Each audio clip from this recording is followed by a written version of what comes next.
Hello and welcome to another episode of Responding. I'm your host Colton, and joining me today is Taylor. He's going to be coming in a couple minutes. So, Taylor actually found this article for me.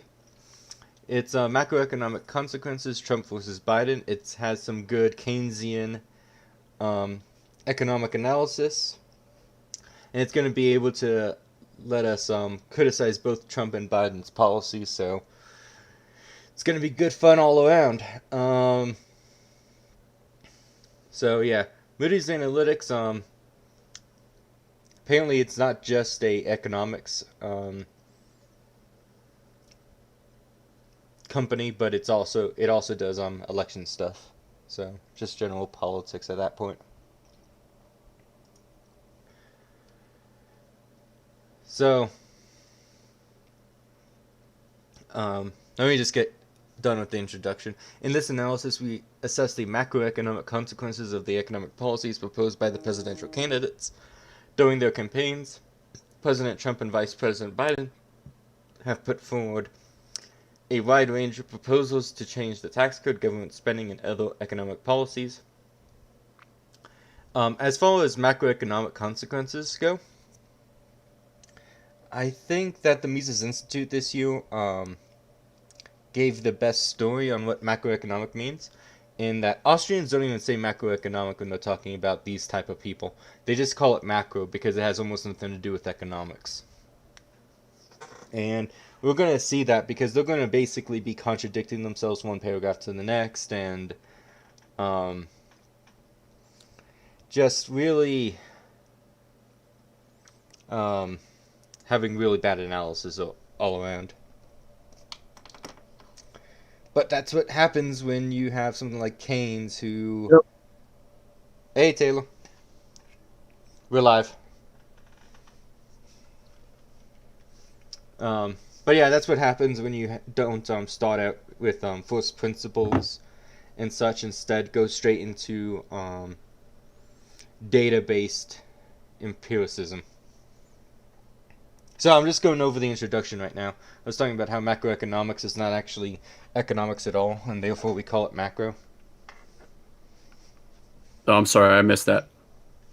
So I'm going over the introduction and how we don't call macroeconomics, we instead call it macro because there's no macroeconomics inside of it. Yeah, yeah. It's a very fundamental difference between the two. I would say schools of thought. Yeah. So I was also going over how the kind of errors you see in this paper are what happens when you don't start out your economics with first principles but go straight into data-based empiricism. Yeah, exactly. Like the whole thing just strikes to me as just like just bad. Like these techniques are obviously like what the Keynesians rely on, and so but it's just like these. If you don't work from a first principle, like you said, it just turns into a whole bunch of like very arbitrary data collection. I mean, this is what I did in school. This is what I'm a poli sci major. I mean, I'm a poli sci major and denier.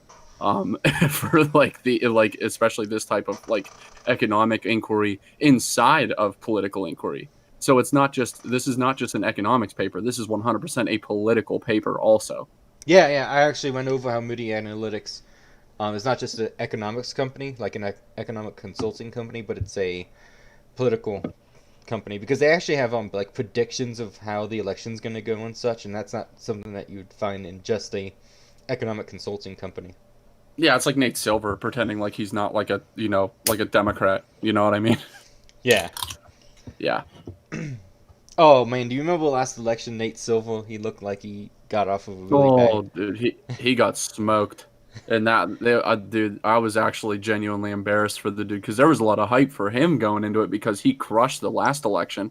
You know what I mean? Like before the one before that, like the Obama election in 2012, he Right, nailed it. right. And I still like how the Northam poll has gotten every single election right that it's been used so far, and it's been used for like 30 years. Yeah, I'm not even familiar with that. So it's a poll. It doesn't actually like pull anyone. What it does is it tracks how many votes are in the primaries, how much of a lead did the nominee have in the primaries, and how early was that lead established? And I think one or two other things, but That that's actually it. sounds like a fairly decent modeling technique, but like I said, it's Yeah, it's so arbitrary. Like to pretend like political science is a hard science and not in. Well, I mean, is there such thing? I mean, no, but but like to pretend that like political science is a hard science or economics, like especially like this type of like modeling is a hard science and doesn't require like a lot of subjective like choices in picking data and how to display it even. It's just it's a joke, like the way that these people are like the way that these people are glorified among the the beltway types and like the mainstream media, mainstream just political thought is hysterical because it's just like whenever you understand the techniques that they're using, you realize that it's just like these people are more full of shit than the people who are just like, yeah, my friend, he's voting for Trump, so I might as well too. Maybe he'll win. Like those guys have almost more of a say than the poli sci researchers do. yeah, and the thing is, now I would say there are such things as hard sciences, but those have to Yeah. do with things that don't have free will and can't just like decide to do something else. Yeah, yeah, I agree. I don't know. I said no, but that was just me being an edgelord. But yeah, there are hard sciences. This is not one of them. Yeah, no, this is what I would actually classify as a rational science, like Mises. Yeah, Um, yeah, absolutely. Yeah, like you said, rational science, not a hard, you know, empirical science. yeah, empirical science. Yeah, so you can get into empiricism, and that's actually one of the most interesting things with Austrian economics to me is just how Austrians get into empirical data.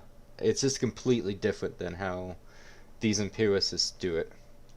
Yeah, yeah, like that. Like even whenever they are using like some form of like empirical data, it's just a way of looking at it that is just so far beyond like how the Keynesians or even the Marxists use empiricism, even though the Marxists are critical of empiricism too, but like the way that they would look at it and the way that we would look at it, or like a very well read Austrian economist would look at it is very very different than Well, even the best Keynesians. yeah, the Marxists though they don't necessarily disagree with empiricism. They just say that the working class have a different logic than the Yeah, bourgeois. then yeah, bourgeois again. The other paper that we were looking at was just against bourgeois sciences. Like the way that they look at data is much different, and the Yep. way that they would handle it is much different. Yeah, no. So I already went over. I already went over the introduction. Did you have anything to say about it? Let me just put it up on the screen in case you do. No, let's get into the nitty gritty of this. Just because there are a couple claims whenever I first went over it, um, that really caught my eye. There's a lot that's just like typical tables that only a few people in the world can actually look at this and be like, okay, I really understand what's going on. Like actual like trained empirical economists, and like well we can too, we can look at it, and but like even like your normal person who is reading this looks at those numbers and goes, yep, I believe that, you know. Like, and it's just like, where did he get this from? And really, you have to read into the explanation in depth and not just like read the headline, which is what most people are going to be like, look at this guy, look what he said, I believe him because he has a bunch of numbers. But there are a lot of claims being made here that really caught my eye in the actual descriptions of how he interpreted the data that he was collecting, or that he was, I mean, this is going far into the future. I mean, the way like the first table is the Democratic sweep going into 2030. How? You know what I mean? Like, it's nuts. Okay, so they go over multiple election scenarios. The first one that they say is the most likely is Biden plus Hmm. Republican Senate plus Democratic House. The Yeah, second one, that has a 40% probability. The second one has a 35% probability, and that's Trump plus Republican Senate plus Democratic House. yeah, yeah. Yeah, I saw the the different scenarios that they were going for and working with the different probabilities into the different situations. It's just I like whenever I look at how these people can even pretend that like they look that they can measure like real GDP up to then or anything else. Like it's just it's wild to me. You know what I mean? Yeah, yeah. Um, Just going into 10 years in the future. That's crazy. yeah. I mean, yeah. We're gonna get into that right after I go over the election scenarios for the people listening but not watching. So number three is Biden plus Democratic Senate plus Democratic House, and that's a 20% probability. And number four is Trump plus Republican Senate plus Republican House, and that's a 5% probability. I like how they didn't like they have the Democratic sweep and the Republican sweep, but they don't have like the opposite essentially happening. Yeah. Like with Biden with the Republican sweep of the Congress or something like that. It's just Yeah. Yeah, it's I mean, I guess they can only work from, so many scenarios, but still like not even considering, that there are other options. You know what I mean? yeah, Maybe they're just working from the ones that they measured as the highest probability or something, even though the lowest one that they're working from is 5%. well, and this all adds up to 100. Yeah. Yeah, so it would be like it would be one thing if they said there's five and six, but that's too like those other probabilities, but it's too difficult to understand what's going to happen in those cases. Yeah. Yeah. I didn't even realize it added up to 100. But all right. Yeah, that's the engineer in me. I just noticed that. Yeah. so so I'm gonna read this paragraph just because it's very important to understand where they're coming from with this. To determine the longer economic impact of the candidates' policy proposals, the Moody's Analytics macroeconomic model is simulated over the decade through 2030. This is consistent with the Congressional Budget Office's horizon for federal government budget and policy analysis. The assumption is that the candidates' policies are implemented soon after they take office in January and do not change through the remainder of the decade. That is, I know that is kind of ridiculous. Um, That's what I mean. Like the gall to say that just like yeah. I mean, we can assume they'll never change their mind. It's just what, or, and or then it's just like or that like the scenario could change. Like well, there are two elections in between these. yeah, and also implemented soon after they take office. But it wasn't until like October that Obamacare was implemented. Not even implemented, but passed into law. Yeah, Um, and then that doesn't change. Okay, they're assuming that Biden gets a second term at this point. Or what yeah, happens if Trump yeah, wins? Like he only has 4 more years. That's a majority of the decade that could change. yeah, yeah. Yeah, that just what is Trump? They assuming that Trump is going to get a third term to keep their data consistent. A third and fourth term. Yeah, All hail Trump God Emperor Trump. Trump monarchy. Yep. All right, but yeah, that's where I look at like this kind of modeling and like results, and it's just like you this is where like an Austrian analysis is so important into like these even just the deductive inquiry into like how this data like yeah, it looks nice. There's tables, there's a bunch of numbers that mean stuff. But then it's all you have to do is just say that like this isn't how it works, and they're making a serious claim here. You know what like this isn't how it works in the real world at all. But they're the people who are the hard science people. We're the fancy praxeologists or whatever that aren't working within the real world. And Yeah. it's nuts. Yeah. It's also interesting because they're going to be using some numbers that Austrians typically disagree with because, like they call it double counting if you put value added into the GDP numbers Mm-hmm.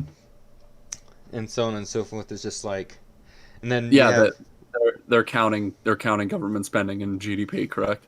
yep. Yeah. Okay. Yeah, that's what I thought, and that's one thing. Whenever I first read it, or just skimmed over it, because I, funny thing is, I actually got this from my mom's Facebook because she's a Biden supporter, and she was just like, if anybody who's into econ, look at this paper, and then I literally texted her and I said, Mom, this paper is giving me a stroke. Like, Send her this live stream afterwards. Uh, yeah, she just like, of course, yeah, I put something on Facebook, and you and your friends got to tear it apart on the internet. At least your mom knows you. Yeah, at least I remain consistent. Yep. So let's get on to reading this further. That is, no other significant fiscal policy changes are legislated. We already talked about that. Monetary policy is determined in the model based on the Federal Reserve Board's newly announced framework for conducting monetary policy.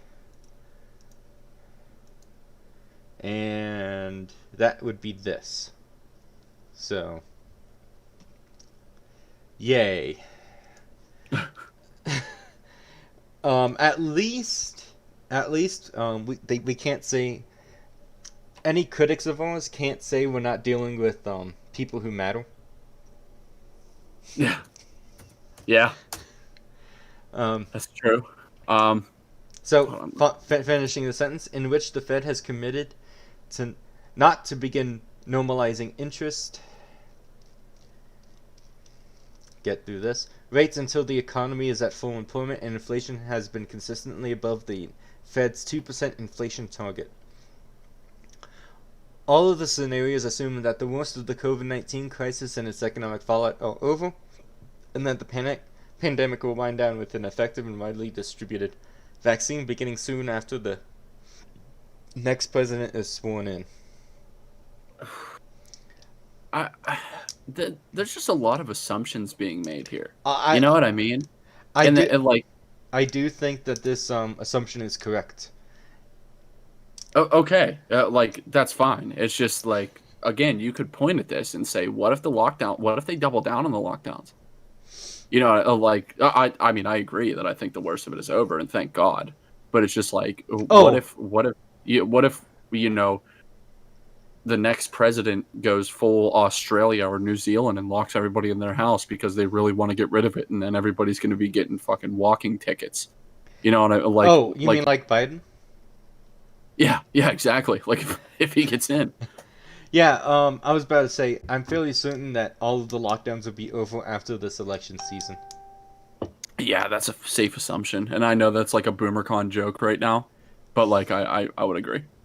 Yeah, it's just, I already think it would have been over if this was an election season. I don't even know if this would have happened if it was an election season, you know? Uh, yeah, I don't know. That's a tough claim to make because I did take it. I still do take it fairly seriously.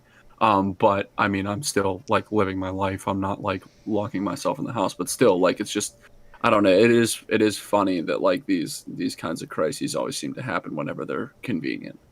Right, it's just that we've had other pandemics before and they just told us to Mhm. wash our hands.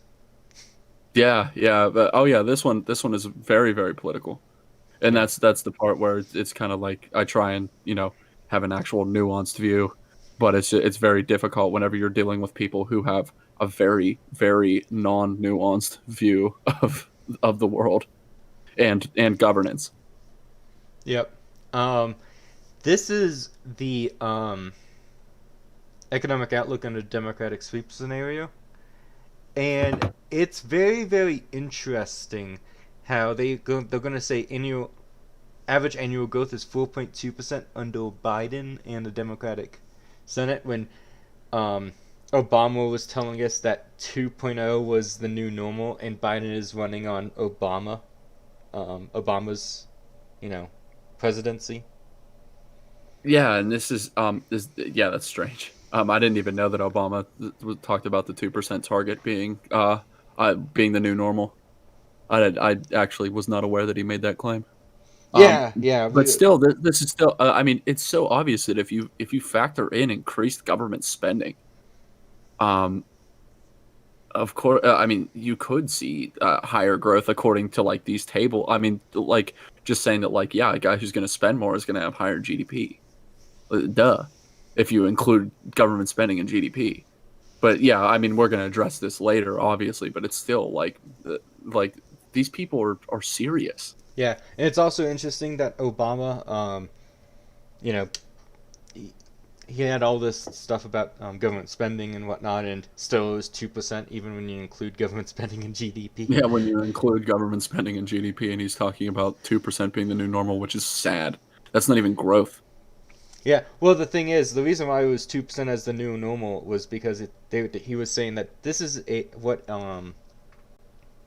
established and non-developing countries do, like Germany and France and the UK, and I'm just They like, just stagnate. basically, and it's Yeah, just like you're talking about a completely stagnated economy. That's literally what you're talking about. And it's just like, yeah, everything's cool. It's just like, I don't know, man. Do we really want to look at things saying that just like, yeah, this is fine. We'll stay here forever. I don't know if I was Hong Kong in the 20th century doing 6% on average, I'd be fairly good with that. Yeah, yeah, that'd be cool. Yeah, it's amazing what a little bit of economic liberalization will do after you kill all your landlords, and then a bunch of people in your country are being murdered and starving. Yeah, Pretty wild. well, no, no, I'm not even talking about I'm talking about Hong Kong in the 20th century, not Oh yeah, China. not even China. Yeah, yeah, Yeah, thought because that missed me. yeah, that was under Britain, and the reason why I know it was 6% on average was because of Milton Friedman's Free to Choose. Because that's Oh, actually okay. where I got into econ is from Milton Friedman's On the Soul, because they didn't try to, because I was a leftist when I first ran Yeah, into econ, and they didn't try to like um, destroy any like liberal talking points. They're just like the free market's the best way of having all of your egalitarian shtick, and I'm just, yeah. which is good for converts, but it's not. But their methods are basically like these. Well, to get Well, that's where I like a lot of the Chicago school guys, because you can, even if you disagree with their, monetary policy, obviously, you can still use a lot of their stuff to help people come over to the rational side of economic debate. yeah, yeah, their utilitarianism is useful for conflicts, but I was gonna get into more where the basis of their entire worldview. Yeah. Okay, so Democratic sweep scenario. The economic outlook is strongest under the scenario in which Biden and the Democrats sweep Congress and fully adopt their economic agenda. In this scenario, the economy is expected to create 8.6 million jobs during Biden's term as president, and the economy returns to full employment with unemployment just over 4% by the second half of 2022. Um, this is interesting because unemployment just being over 4%, that's actually somewhat similar to where Obama left Trump, if I'm remembering all of this correctly, and then Trump was pushing it down well below 3%. Yeah, I think it was somewhere around like 5 or 4 whenever he took office. Yeah, so interesting how they're going, basically unemployment's going to be like Obama, but that the GDP increase is going to be better than, well, basically Trump, right? 4.2%. Yeah. Yeah. I guess average annual wouldn't be 4.2% for Trump. It would be better than Trump. But like this is a quarter for Trump over here. Anyways, during Biden's presidency, the average American household's real tax after income increases by approximately $4,800, and the homeownership rate and housing prices increase modestly. That's interesting because it's gonna be interesting to see how they justify that. Um, Yeah, I mean it. I don't know if that's the second table, wherever that's being measured, or no. They're referencing table one in the line above this. yeah, yeah. So Okay, it's yeah, this. it's the first table. Okay. It's this table with that 4.2% average GDP growth, home ownership rate. Um, it's interesting that it actually dips down in 2021 before increasing again. Um, then the unemployment Yeah. rate is going to go down and then stay steady at 4%, essentially. Yeah, it's gonna, and they're saying that it's gonna increase in 2025 and 2026 too by a 0.1%. But why? Yep, and also That's the part that's strange. the labor force participation rate's also going to go up apparently, but I don't remember even under Trump the labor participation rate going up like this. No, no, there are more people that dropped out. That was actually one of the critiques of Trump's claim that this was the best economy ever, is because he was touting a fairly low unemployment rate, but there was also a lot of people that were dropping out of the labor force. Yeah, it's strange to me that they can make the claim that more people will enter the workforce that are not in it now, whenever that's not the trend that we've been seeing whatsoever, even under President Obama, who was essentially the same economic agenda Yeah, and we should in better times. actually talk about why though. So the reason why it's goes down is mostly because of welfare. Um, because once people get unemployed, um, they get on welfare, and once you're on welfare, it's very difficult to get off of it, and you actually drop out of the labor force after so many years. So Yeah, but yeah, there's a lot of. I mean, even after unemployment dries up, if which is happening to a lot of people right now, and you're seeing a lot of people actually re-enter the workforce now because their states' unemployments are essentially done, or they're not making enough to pay their bills, so they're getting any job possible. Um, but yeah, I'm actually curious to see the statistics until next month, just because we've seen a lot of the state's unemployment. Like I said, the state's unemployment funds either cut or pretty much are close to zero, and a lot of people just aren't going to be getting paid. So I wonder if there's going to be more people asking for actual state assistance or re-entering the workforce. yeah, which is actually why I'm glad that not Biden, Bernie, didn't get nominated because this would be the perfect year for socialism to take off. Oh, absolutely. Oh yeah, for sure.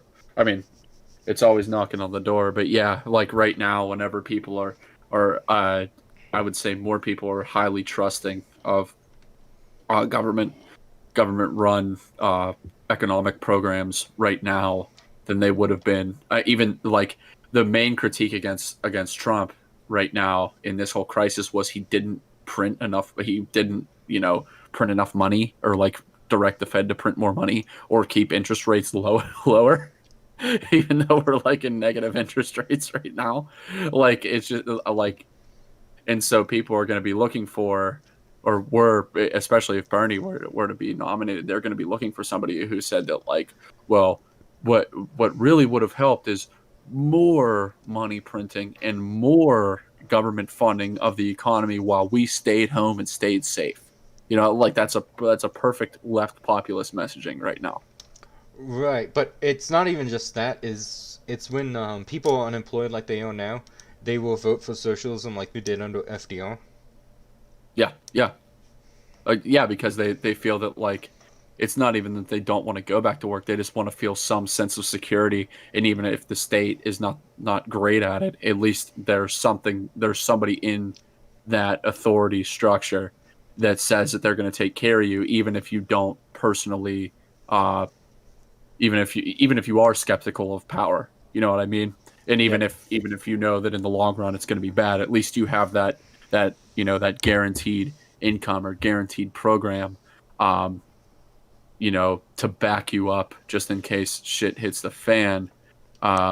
But like all high time preference government programs and consumer activities, the the it ends up being bad afterwards. Even if it's not resulting in a direct crash, it's just devaluing of the currency, blah blah blah, all that stuff that we always talk about. Yeah. Let's get on with the actual paper. Instead of just talking broadly about these things. Yeah, um, yeah, so stock prices also rise, but the gains are limited. This is because the high current market valuations that limit prospects for near-term gains, and the pedestrian growth in corporate profits under Biden's policies, as more of the benefits from the stronger economy under his policies go to workers. That's an interesting claim. I don't know if you have anything to say about that. I really don't. That's very interesting, but I don't really know what to say to that one. Yeah, near-term economic growth is lifted by Biden's aggressive government spending plans, which are definite financed with insignificant part. You see, this is Tom Wood said this best a couple weeks ago. You'd have to be a moron to not have near-term economic growth lifted by debt. Like Yeah, if you took out a $200,000 loan, if you didn't spend that on something in the near term, like what are you doing? yeah, that's the whole point of getting the loan. Like yeah, you're gonna see short-term growth by more money creation. I mean, this is what we talk about all the time. It creates a like I mean the business. I mean, again, going into a broad thing, but like business cycle theory, like more money printing, more expanding of the monetary base, um, results in short-term growth and malinvestment, and then the and then it causes a bust, a malinvestment. And but yeah, Tom, of course, being right as always. But like, yeah, if you take out a loan for $300,000, are you going to sit on it? No, you're going to spend it because that's the whole point of getting a loan. Yep. And the thing is with loans in the private sector, they're going to want to know like what you're doing with it so it's productive. Meanwhile, the Fed just like um, prints money for the federal government whenever they want it. Yeah, whenever they're yeah, exactly. Oh, this incredibly expensive program where everybody's going to be buying bonds out the ass just to try and balance this shit out. Yep. But So, yeah, stronger anticipated global trade and foreign immigration also contribute. I don't know if we want to get into that in this paper, but we'll just let that one go. his proposal calls for an additional spending of 7.3 trillion over the next decade on a static basis on infrastructure, education, and the social safety net, including everything from social security to housing and healthcare. The bulk of the spending is slated to happen during his term as president in an effort to generate more jobs to return the economy to full employment as quickly as possible. That's really interesting because infrastructure, as soon as a bridge is built, those jobs go away like that. Yeah, It, they're not redirected somewhere else. You know what I mean? Like some other project or whatever. yeah, Like once infrastructure's done, well, unless you travel the country, building uh, bridges. building bridges. I mean, yeah, those jobs do go away, and they have to do something else. Yeah, yeah. It's not like you They're built. short-term programs. It's not like you gave a loan out to a company to build a factory. That would obviously have jobs because it's a factory. It's going to be Yeah, making stuff. Um, and then education. I don't think we need more money in education. Have you seen the exponential growth in education? Like this. How should I put this? When Obamacare was doing his $1 trillion handout, he wasn't going to have much in education. But do you know the two groups that really forced his hand to give more money to education? I don't. Teachers' unions and feminist groups. What a surprise.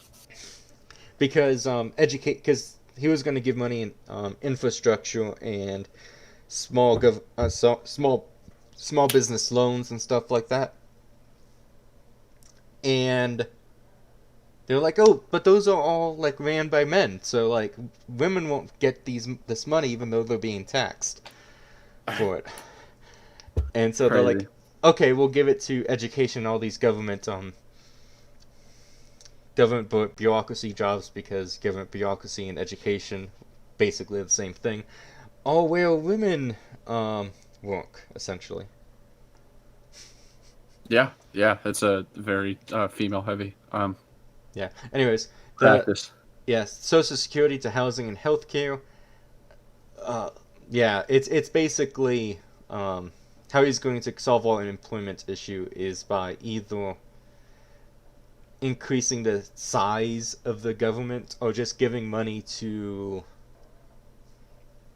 the people who are no longer working, even though this freaking says that the force participation rate's going to go up. You know, because if you give money, if you give people money to go out of work, they're going to go into work. That's just how it works. But yeah, you're saying an increase in like social safety nets is going to cause higher employment Yeah. or higher participation in the labor force. That's Yep. just that's crazy. Making that claim with a straight face is wild. Yep. The bulk of spending is slated to happen during his term as president in an effort to generate more jobs. Yeah, so it's short-term spending, which is going to be interesting because the bulk of the only way this can happen is if what they say is going to happen to the labor force and participation rate is going to happen, because they said at the beginning that they're going to have these policies enacted shortly after Biden's elected, and then they're not going to change it for 10 years. So the only way that the bulk of the spending is going to happen in his first term as president, or as his 2 terms as president, is if the Social Security, infrastructure, and education actually spending goes down later on in the 10 years. Yeah, yeah. I didn't even consider that either. Yeah, it's essentially a short term spending boom to make sure that they can cut later. Right, Uh, but my question is, have you ever seen education cut? no, not once. And anytime somebody says that maybe they should redirect some of the funds to other programs, all you hear is screeching. Yep, you get red You're for. automatically anti-education. Yep, you're red for ed. You're everything. You're a fascist. You're whatever. Just even though it's pretty wild because fascism was pretty dependent on centralized government education. Yep. but if you want to cut education, if you want to cut education funding to a level that is was reasonable 10 years ago or 15 years ago or 20 years ago, you're a fascist and a right-wing authoritarian or whatever people call anybody these days. Yep. Yeah. All right. While Biden's spending plans are financed in part by higher taxes on corporations and the well-to-do that come to 4.1 trillion over the next decade on a static basis, the net of these cross currents is to boost economic activity. So, this is one of the more interesting claims I always see by leftists. They're trying to find a better term, but it's just leftist. Is that higher taxes on corporations than the well-to-do, as if the well-to-do pay income taxes, as we've seen with Trump's tax returns. Yeah, yeah, that's this is good timing. No, the income tax is to keep someone from accumulating wealth. It's a tax on income, not on capital gains. Yeah, And so it's actually to keep people from rising to Trump's level so that Trump has less competition in terms of hugely rich, how should I put this? Hugely rich businesses to go into competition with. Because if you don't accumulate wealth, you can't further save and invest in your company and therefore get as big as Trump. Yeah, or even get anywhere close, depending on how crippling the rate is. Yep. So it's essentially it makes economic inequality, like real economic inequality, worse, because those who are trying to build themselves up to make to actually get some capital, are the ones who will struggle the most. Yep. And then the higher taxes on corporations. Um, that's just of course, the corporate tax is just a double income tax for people who have their own companies. Um, Yes. I'm not entirely sure, and it also, I won't even get into the loopholes. It's we've spoken enough on that. Basically, Yeah. all of these higher taxes aren't actually going to help the quote unquote poor, but it's definitely going to help the friends of the establishment. Of course.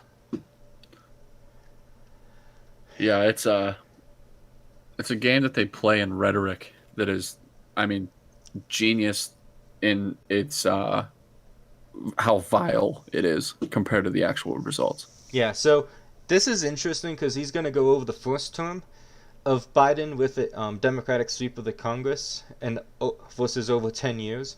And total government spending, you're going to see that 3.9 is more than 50% of 7.2, which means that the first four terms are going to have more than 50% of the 10-year spending. Yeah, so they're saying that they're going to spend an exorbitant amount in the first 4 years of or the first term, and then cut all of those. I mean, like significantly Yep. cut to what offset all of the spending that they already made. Well, you can't pay off that debt. Obviously, we're far beyond that. Um, Right. but It it's just As you can see, total tax revenues for the entire 10 years are going to almost equal the first 4 year spending plan. so yeah, it's a deficit. I mean, not that anybody gives a shit about deficits anymore.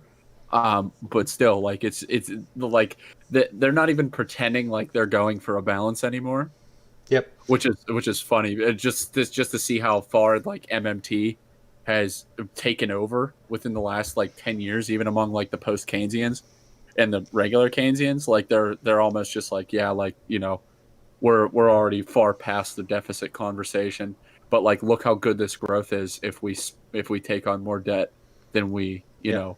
Also, the infrastructure is almost the same with the first 4 years and over the entire 10-year span.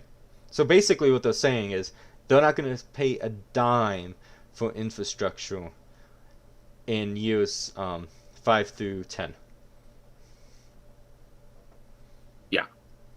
I mean, there's going to be what, like 40, 50, what is this calculated in billion? So 40, 50 billion over 6 years. That's almost nothing compared to 2.3 trillion over 4 years. That's wow. Yeah, there's a huge. They're assuming a giant infrastructure bill Yep. is going to be passed, and then Nothing. they're not going to need to maintain even the old stuff Yep. for for. Oh my god. Yeah, and it's not like if Biden wins, he's not going to want to have more infrastructure bills. Like if that's his big thing. I haven't heard much from Biden on infrastructure bills, but I that's don't. because I don't think he said anything about it. right. So But it was. also Biden can't finish a sentence, so maybe it's someone else who is speaking on his behalf talking about infrastructure bills. Yeah. Did the author of this paper have an ear in the whoever's running Biden's campaign? That is just like, oh, he hasn't talked about it, but there's going to be a big infrastructure bill, and then we're not going to spend a dime after that. Oh man, that And then yep. 800 and look, like what, 872 to 900. Whenever, what is it? What did you say this was measured in again? Billions. Oh, the billions. Okay, so yeah, 872 billion in transportation along to go with that infrastructure bill, and then almost nothing else spent afterwards. again afterwards. No, made in America, 700 billion, and then nothing, literally nothing spent after that. Yeah, literally. So just a "Made in America" clause in one of these huge bills, and then you just nothing else. Yeah, it's not like government bureaucracies tend to have momentum and just keep on going after they're Yeah, and enacted. and look at the clean energy portion. I mean, that's nothing, and that's all these people ever talk about.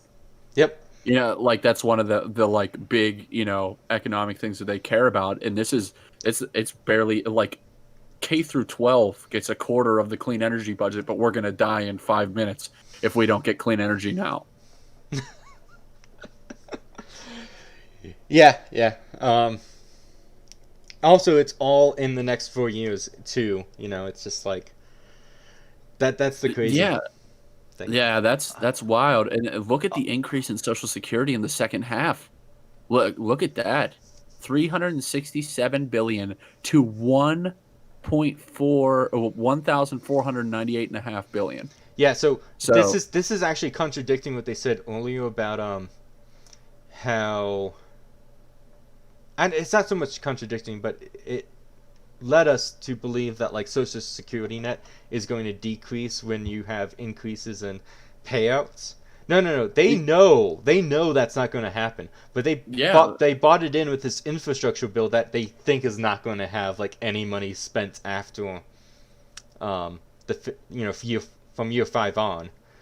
yeah, and they were saying that increases in welfare programs and everything like that, but like they were saying in the like first 4 years were going to be huge, right up top. They said was going to be like a really big increase at first, Yeah, but so now the but now book this is I mean right what, here. 150% higher in the last 5 years. Am I Oh, supposed to is that what I'm supposed to look at? so 1 second.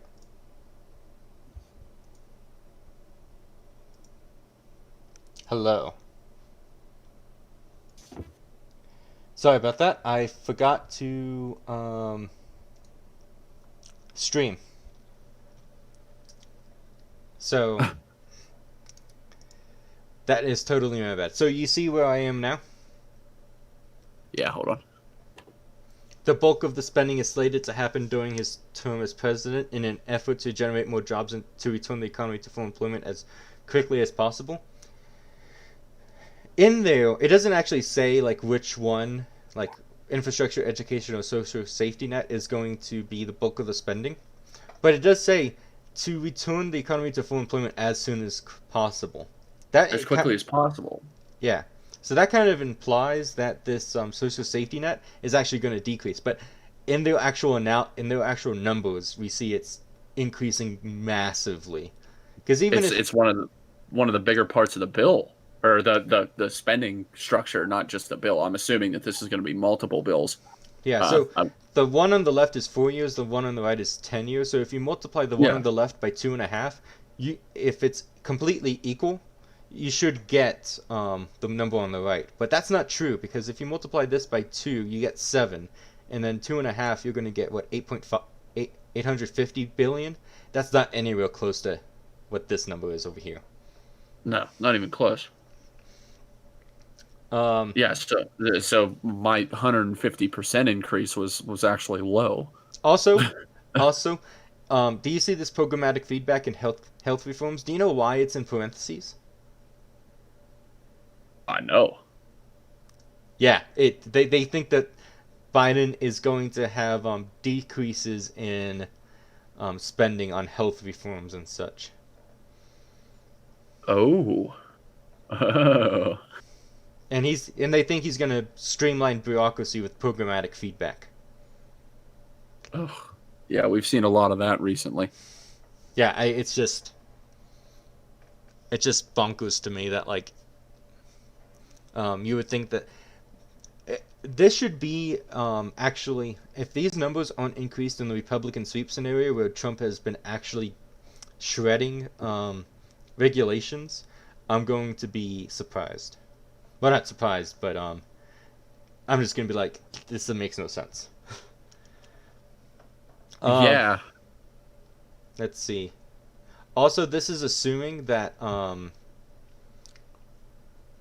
total tax revenues increase fairly substantially. yeah. Um, So, there's a lot of it. There's, like I said, like papers like this, like they're really, really assuming a lot. But it's just, I mean, I get that they can only work with so much, but it's just like people take these things as like biblical almost.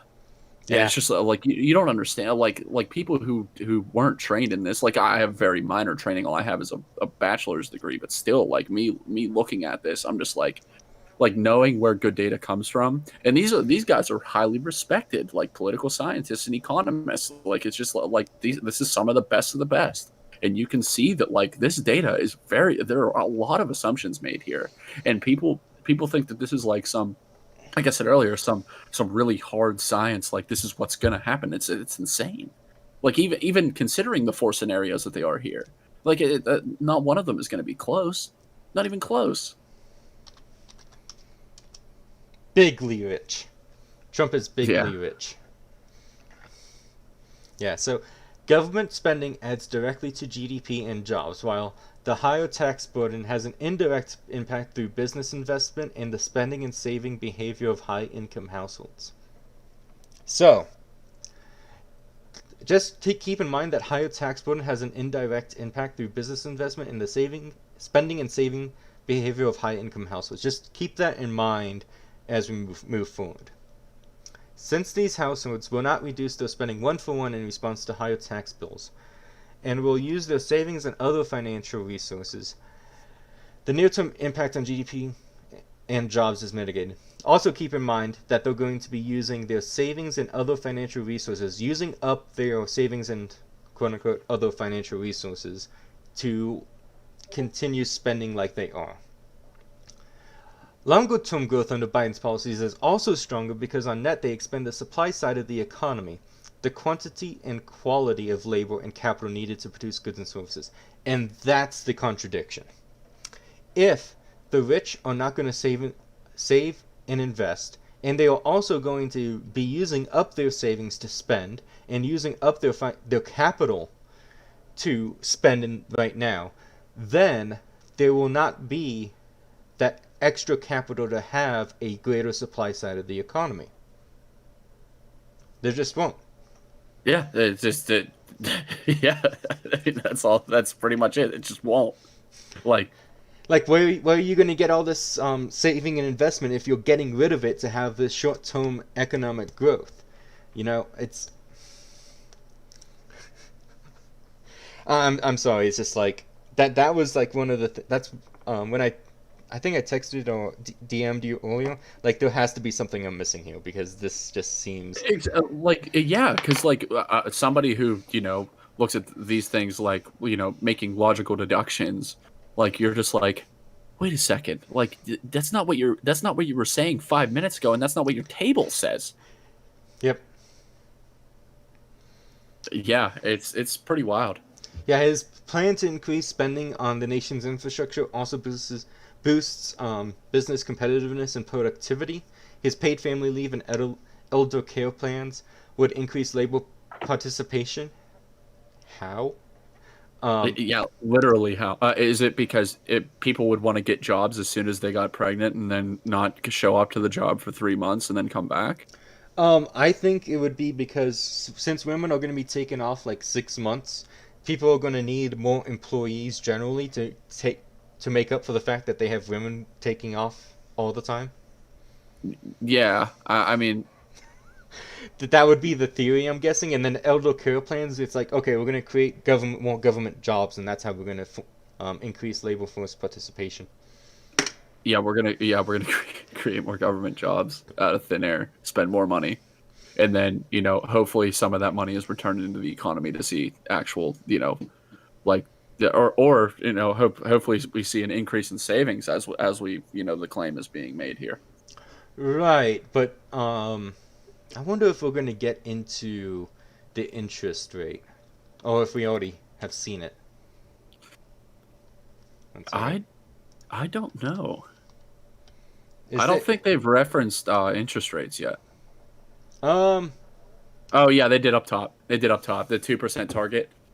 yeah, I think that's that's what they're using right now. I think. right, but okay. That's the inflation rate, but I meant the actual interest rate. Oh, okay, that was the inflation rate, not the interest rate. My bad. So federal funds rate, isn't interest rate completely dependent on this? So what was it? Federal funds rate. If you're looking at the stream, I'm going over it right now. Yeah. I'm looking at the stream. I've just been. I'm not even looking at my own part of the article, just because you've been scrolling through the tables. But I would think so. I think that it would. The interest rate would at least be a factor here, Right. for sure. And the 10-year Treasury, correct? 10-year Treasury yield is, I think, based on the funds rate, though. Yeah. I'm just saying. Yeah, they're all tied in together. Yeah. But I thought the federal funds rate is actually what I might be completely off base. But look at this average for the first 4 years, 0.5. And then the average for the 10 years is 1.8. I don't know how you're going to get people to save and invest with an interest rate of 0.5 in the first 4 years.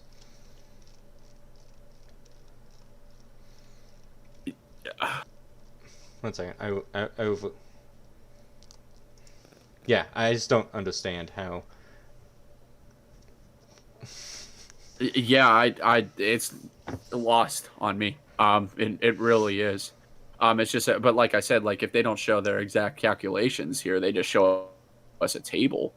It's just, and again, it would take a long time for us to even look at the calculations and to see where these numbers came from. Yeah. But which is, the genius of empiricism. Yep. Numbers on chart mean truth. Yeah. So, then they also say spending on higher education and early childhood education would raise the educational attainment of workers. Big doubt that that's going to happen within 4 years. Like, how is early childhood education going to raise educational attainment of workers in the next 4 years? Like, wouldn't the kids be like 10 by 2024? I don't know. But again, like they're assuming that like what's keeping people out of the workforce, like a high amount of people, like a high amount of people, most, I'm assuming, women, what's keeping them out of the workforce is because they don't have childcare. And I'm just not sure. I'm not sure if it's as statistically significant as that they make it seem to be. You know what I like? It's an assumption that. Well, I mean, there could be some data that supports this that I'm not familiar with, but still, like, it's just like that it seems like a lot of people that they're depending on here. Yeah, and re-entering the workforce just because they have a government-run daycare. Right. Also, other than public schools. Also, the Mad Mercenary, go ahead and post a link to the stream on your Econ Discord. Also, if you don't know, the Mad Mercenary is watching us. Yeah, I see that he's commenting here, and he just followed me on Twitter. Nice. Shout out. All right, so let's keep this going. This is fun, even though I'm not a trained economist, but this is definitely fun. I'm enjoying this one. Right. I mean, you just have to read a couple of econ books, Austrian econ books specifically, to understand like where the fallacies are. Yeah, and again, this is up my alley in terms of like tying the poli-sci into it too, which is making it more fun for me because I haven't done this in a couple years. Yep. Increased global trade and foreign immigration would increase the size of the workforce, both skilled and unskilled, and support stronger productivity. I'm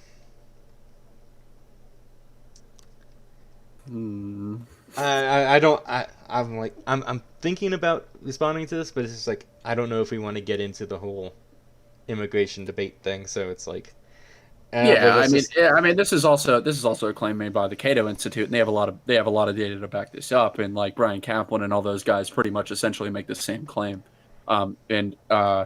my position on open borders and everything like that isn't really rooted in. I mean, it is rooted in some economic reasoning, but I'm not familiar with the actual data that they use.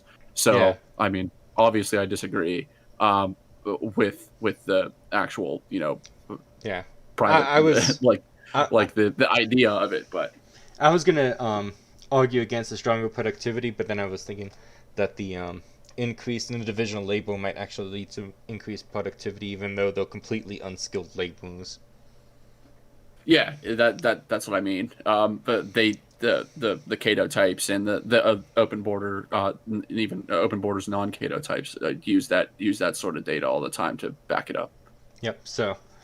So these benefits to long-term growth will more than offset the economic costs from the higher marginal corporate and personal tax rates under his plan that reduce incentives to save, invest, and work. The disincentives to work and save from the larger social benefits and the higher federal minimum wage that would be phased in over a long enough period to mitigate much of its negative effects on jobs. That is a bold claim that if you just phase in a minimum wage over a long enough period, it mitigates the negative effects on jobs. Almost as if like the economic analysis of minimum wage doesn't matter if you just do it over, let's say, 8 years instead of like all at once. Yeah, so does that mean that it's a steady increase, like a steady increase in the minimum wage up to 15? Because I think that's the goal now. I watched a couple Biden commercials Yeah. yesterday because So I was watching football. so like in Um, Seattle, they increased the minimum wage from like $10 to $13 over a course of 3 years.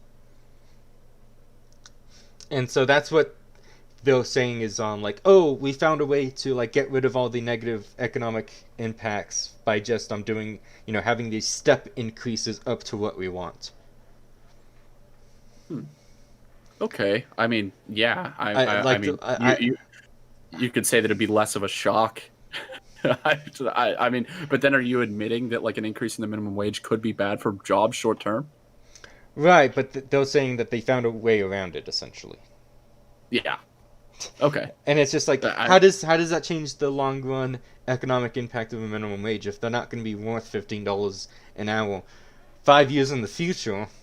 Why Well, would I? remember with the increased savings and investment and capital gains that are coming along with these other policies, they can afford to raise the minimum wage even steadily over a couple of years while still growing exponentially.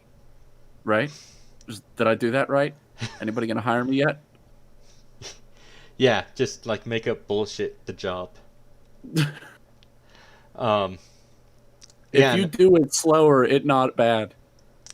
yep. Everybody claps. Well, I don't even know if it's so much if it's what I think is happening is when you do it slower, the actual effects are minimized, like with each step increase, because you're only doing it like $1 at a time instead of $5 all at once. And so if you can't actually measure it because the effects are so small, you're not going to be able to you're not essentially measuring it. Basically, it's in the noise, the effects. Um, that could be one of the reasons. Is just that also when you're doing it over a long period, the economy can change over that period because there's that time scale. There's that time dimension to it as well. Yeah, yeah. Because the And economy's not going to be the same over the course of 5 years. When you're doing if it was to go $5 all at once, over the course of 6 months, it's probably not changing nearly as much, especially in comparison to that 5 year time span. And so, yeah. Anyways, that would be my guesses on what's actually happening. Is both smaller effects that you're trying to track as well as the economy changing over time. yeah, and they have all that accounted for apparently here too. Yep. Okay. All right. Let's keep this going. Um. So Biden's economic proposals will result in an increase in the federal government's budget deficits and debt load, particularly early in his administration. Under his proposals, the budget deficit on a dynamic basis will be a cumulative $2 trillion greater than during his first term, and $2.6 trillion over the decade.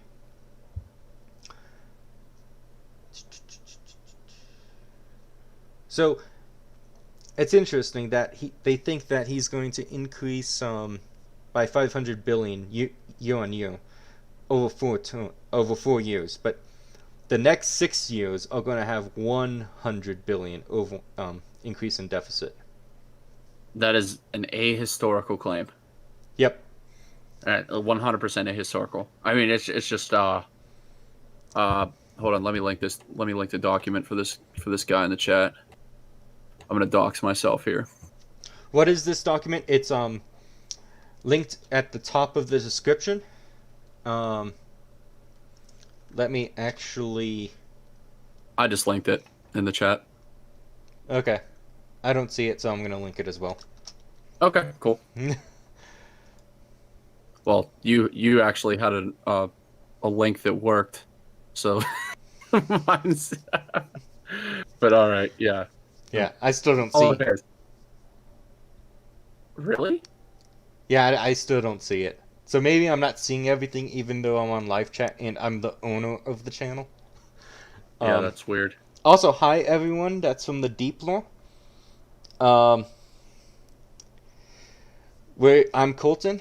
I'm here with Taylor, and we're both from the Hoppean, in case you've ever heard of that website. So, yeah, we're going over Moody's and analytics about the macroeconomic impacts of Trump versus Biden, and yeah, we're just calling out inconsistencies essentially in their analysis. Yeah. Not sponsoring. Not even. I mean, we haven't even had the chance to do it yet. Not even defending. Not even defending Trump's like economic policies. Like, this is just really just not good. It's probably not going to be good for Trump's side either. Saying like just the methods of their inquiries are bad and the assumptions made are bad. Yep.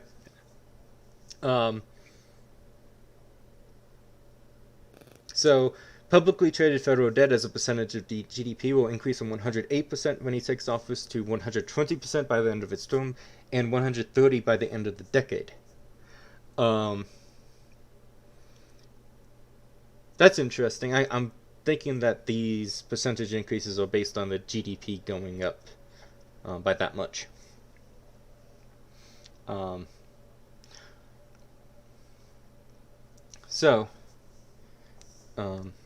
Okay, I'm not going to try to calculate that in my head anymore. No, don't even try. It's not worth it, man. However, mitigating the macroeconomic consequences of the larger budget deficits are continued low interest rates. Interest rates are the principal channel through which a larger government debt load impacts the economy.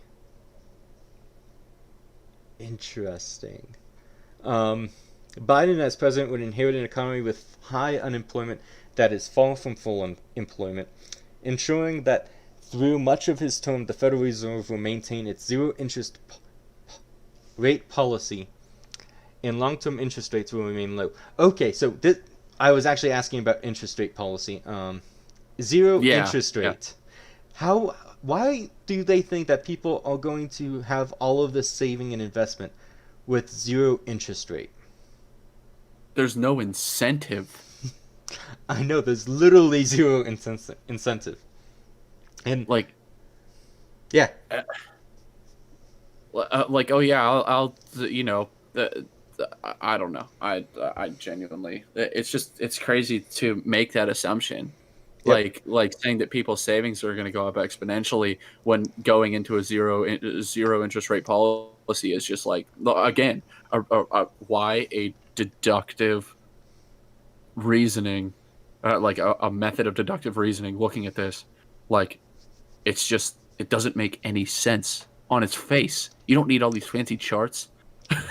Yeah. I mean, they're helpful, but still, like, looking at it, it's just like, if you understand what an interest rate is and you understand how interest rates relate to savings, you can see plain on its face that is just not true. Also, Martian, if you can't see my comment, if you go to the description, it's right next to responding. It's the moodyanalytics.com link. So, He got it. He said underneath your link, he said, sorry about that, I can see it. oh, I thought I read I can't see it. Okay. No, he can see it. All right, cool. Um, Moreover, as the economy returns to full employment, government spending under Biden's policies abates, resulting in much smaller budget deficits later in the decade. We've already covered this. This is just BS. Government spending under Biden's not going to abate once it increases.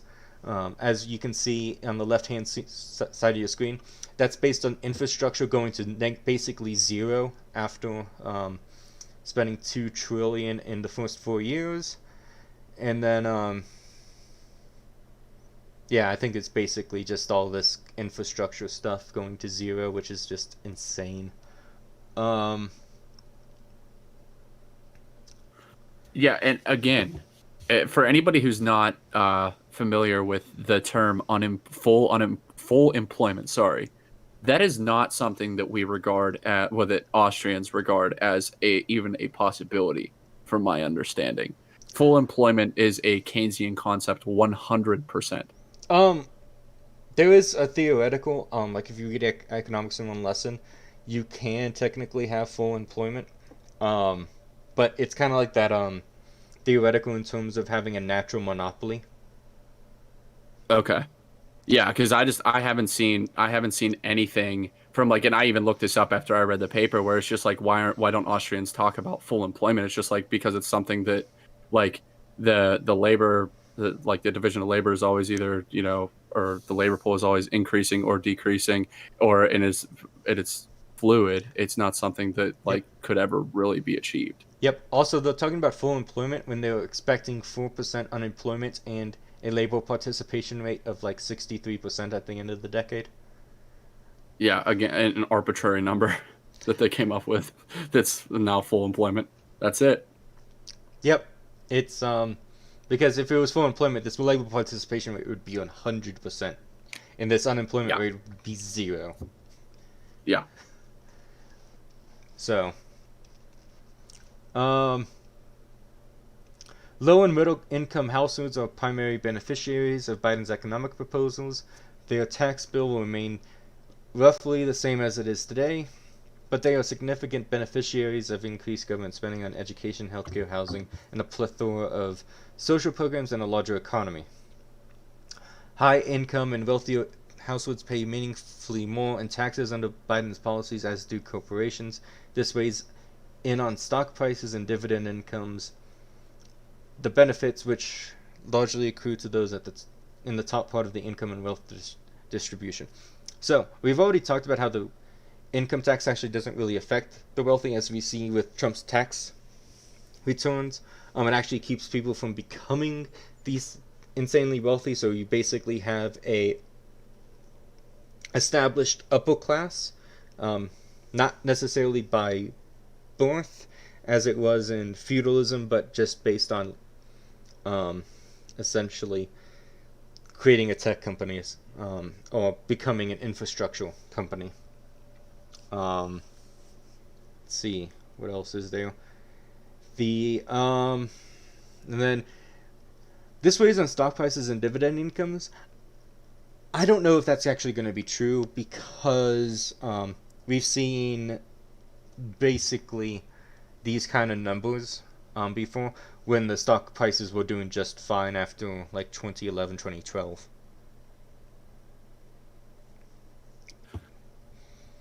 Because in this economy, it doesn't really seem like the stock prices are true indicators of economic growth. They're just kind of, Yeah, as we've seen. yeah. So, big doubt on this. I don't doubt that the low households will benefit from having social programs just throw money at them, at least in the Yeah. short term. Long term, it's going to keep them from rising up to middle income, just because of the welfare incentives, and then the middle income, the only thing they're going to get a benefit out of is the is So Social Security increases, which is something that is later on. well, I was going to say student loan debt relief. Student loan debt relief. Is that even a part of this bill? Or It's is that a part of their program, their proposed program now? It's really hard for me to pay attention to what the left's real priorities are because they just throw out so many ideas constantly with other people's money. right, but middle income people are benefited by student loan debt relief, and Okay, it's that's just in there. it's I did just not here. see that. Okay, I did not see that. Yeah, I was looking at middle income and I was like, where are they getting this middle income? And then I looked over and saw student loan debt relief. I was like, oh, that's Okay. where. Okay. All right. Yeah. All right. So that is in the proposal, and that is a part of the paper. All right. I didn't even see that. I was paying attention to the higher education numbers mostly because that is crazy high. Look at the increase in that. Yeah. At For people just joining, the left column is the first 4 years of Biden, and then the right column is the 10-year. Um, Assuming nothing changes from what Biden proposes. And so, yeah, we've already talked about this. Infrastructure just goes down to nothing. Education gets boosted. Social safety net gets boosted um, from the first 4 years to the 10 years. And I think healthcare also gets. No, healthcare actually goes down a little bit over this span, but that's interesting. But I have a feeling it's because of these programmatic feedback, not benefits, cuts essentially in spending. Also, Covered. yeah, they're also saying that Biden's going to be cutting regulations such that he's going to save $400 billion over the 10-year span. That's crazy. Yep. Um, so, the economic outlook is weakest under the scenario in which Trump and the Republicans sweep Congress and fully adopt their economic agenda. In this scenario, the economy is expected to create 11.2 million jobs during Trump's second term as president, and it is not until the first half of 2024 that the economy returns to full employment.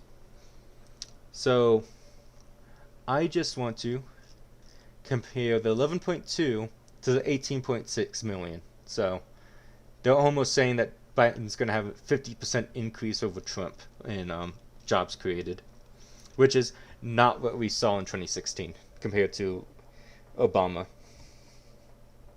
And it's the same thing with just more spending, which is, I guess, I like now that I don't know, Biden's kind of buying into this, populist left program type ideal. I mean, right now he was supposed to be the more conservative of the two. Whenever Obama was president, now I don't know if he's just posturing, which he might be, trying to do the whole populist thing, or if he actually and of course they're going to say that with all what the whole claim of this paper is more government spending and more programs is going to help the entire economy. But yeah, I'm kind of going sidetracking here, but still it's just I don't know, I don't think he's actually going to do all of this. Yeah, so Madam Mercenary says full employment rate is also arbitrary and dishonest. They say an economy can be overemployed if the unemployment rate is below 5%, but the unemployment figures can be skewed to all hell. So a person not working for 10 years is not on the unemployment figures. Yeah, we talked about that when we were talking about the labor force participation rate actually increasing under Biden, when he's going to be increasing social security nets, and how unemployment, basically if you aren't employed for so long, you go off of unemployment and you just become a labor force participation rate statistic instead.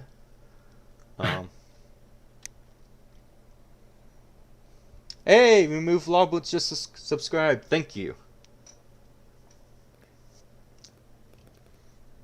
So yeah, man. Also, it's interesting that under Trump they think that the new normal is going to be 2% when that was Obama's line, and Biden's running on what Obama did. and more. Yeah, yeah. It's just like, really, you think that the Trump phenomena is not going to be more this like 3.8 figure like it has been? It's going to go to this 1.9. Also, this analysis is assuming that like after Trump's second term, either a guy just like Trump is going to get elected, or Trump's going to get a third and fourth term. So, just letting chat know. That's why we can look at these numbers and say this is basically what's going to happen under Trump in the long term. Yeah, Meanwhile, it, um, what was it with Biden? It was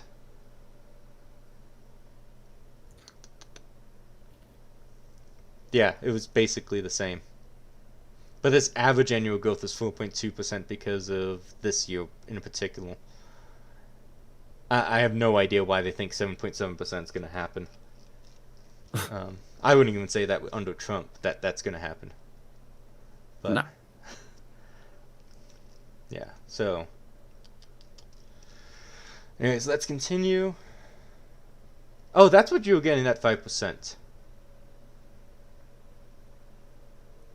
Full employment is consistent with an unemployment rate of just less than 5%, and a labor force participation rate that never fully recovers to its pre-pandemic highs. Now, that's actually what we were saying about, especially with Biden, with his increase in welfare. Like, why would you return to work if you can just stay on welfare?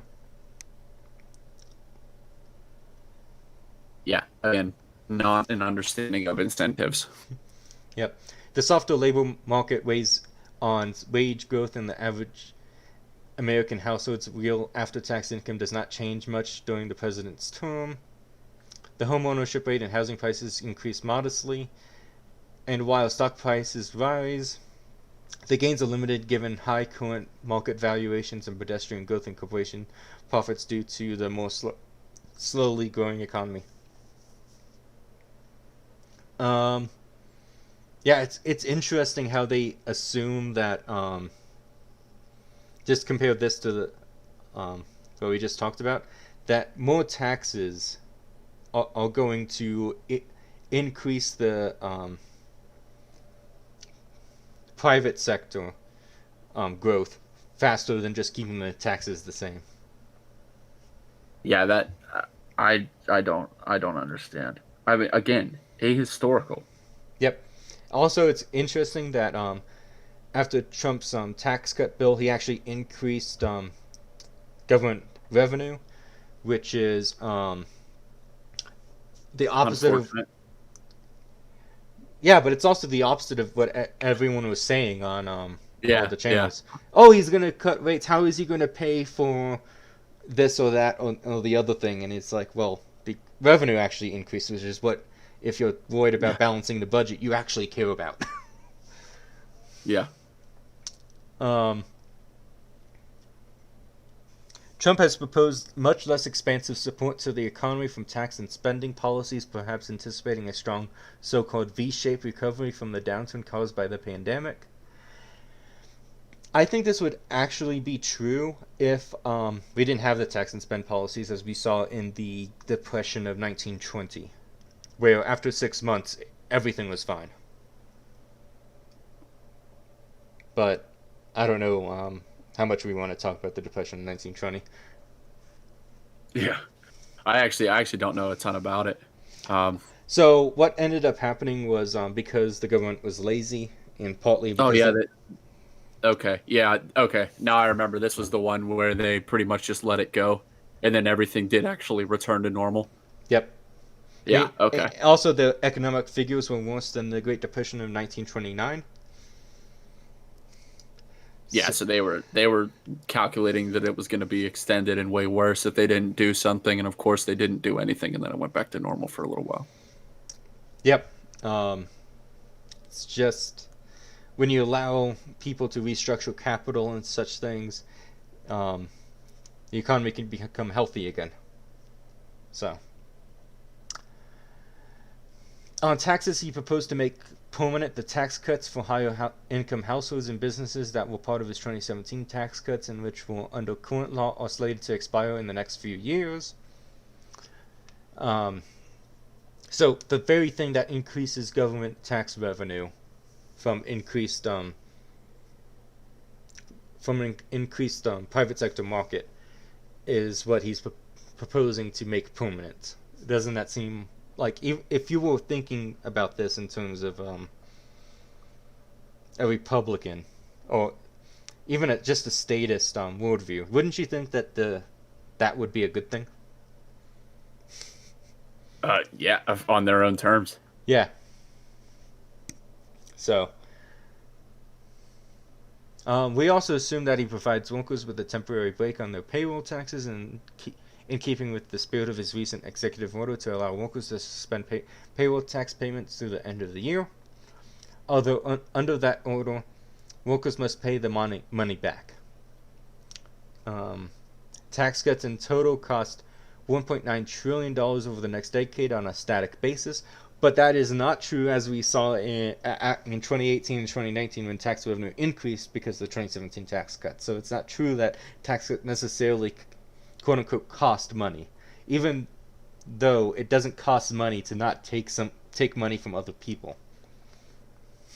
Yeah, I don't know if they're referring to current levels of spending, like spending increases, along with the cuts, It adding just more to the debt. That might be what they're referring to. they're just talking about tax cuts right now, and how Okay, tax okay, cuts cost money. I'm just giving them too much credit. Yep. On Okay. government, and then the next paragraph is on government spending. So Oh, on government okay. spending, Trump proposes a sizable infrastructure plan costing $1 trillion over the next decade, but this is more than offset by spending cuts across a wide range of non-defense programs. Healthcare, education, and social welfare programs suffer the biggest cuts. In total, the president proposes to implement $740 billion in spending reductions over the decade. Um, I would love it if Trump actually meant to cut all of these um, programs. Yeah, I that'd be great. I just don't think he's actually going to do it because he hasn't. No, yeah, I mean he's cut some regulations, but he hasn't cut any spending, not even a little bit. Yeah, it's yeah, it's insane to me. Like, I wish Republicans were like how these people thought they were. Seriously, like that, like, yeah, I registered R and I prescribe as I prescribe myself as the, you know, right wing populist guy, but it's just like it's just I wish like I would be jumping for joy Yeah, if like, yeah. Next, you're gonna tell me that Trump is going to increase interest rates and um, cut inflation. Also, how increasing interest rates are going to harm saving and investment. That's the next big thing. oh No, no, I'm really? just saying, like, things Oh, that. I thought that's what they were saying. Oh, oh my.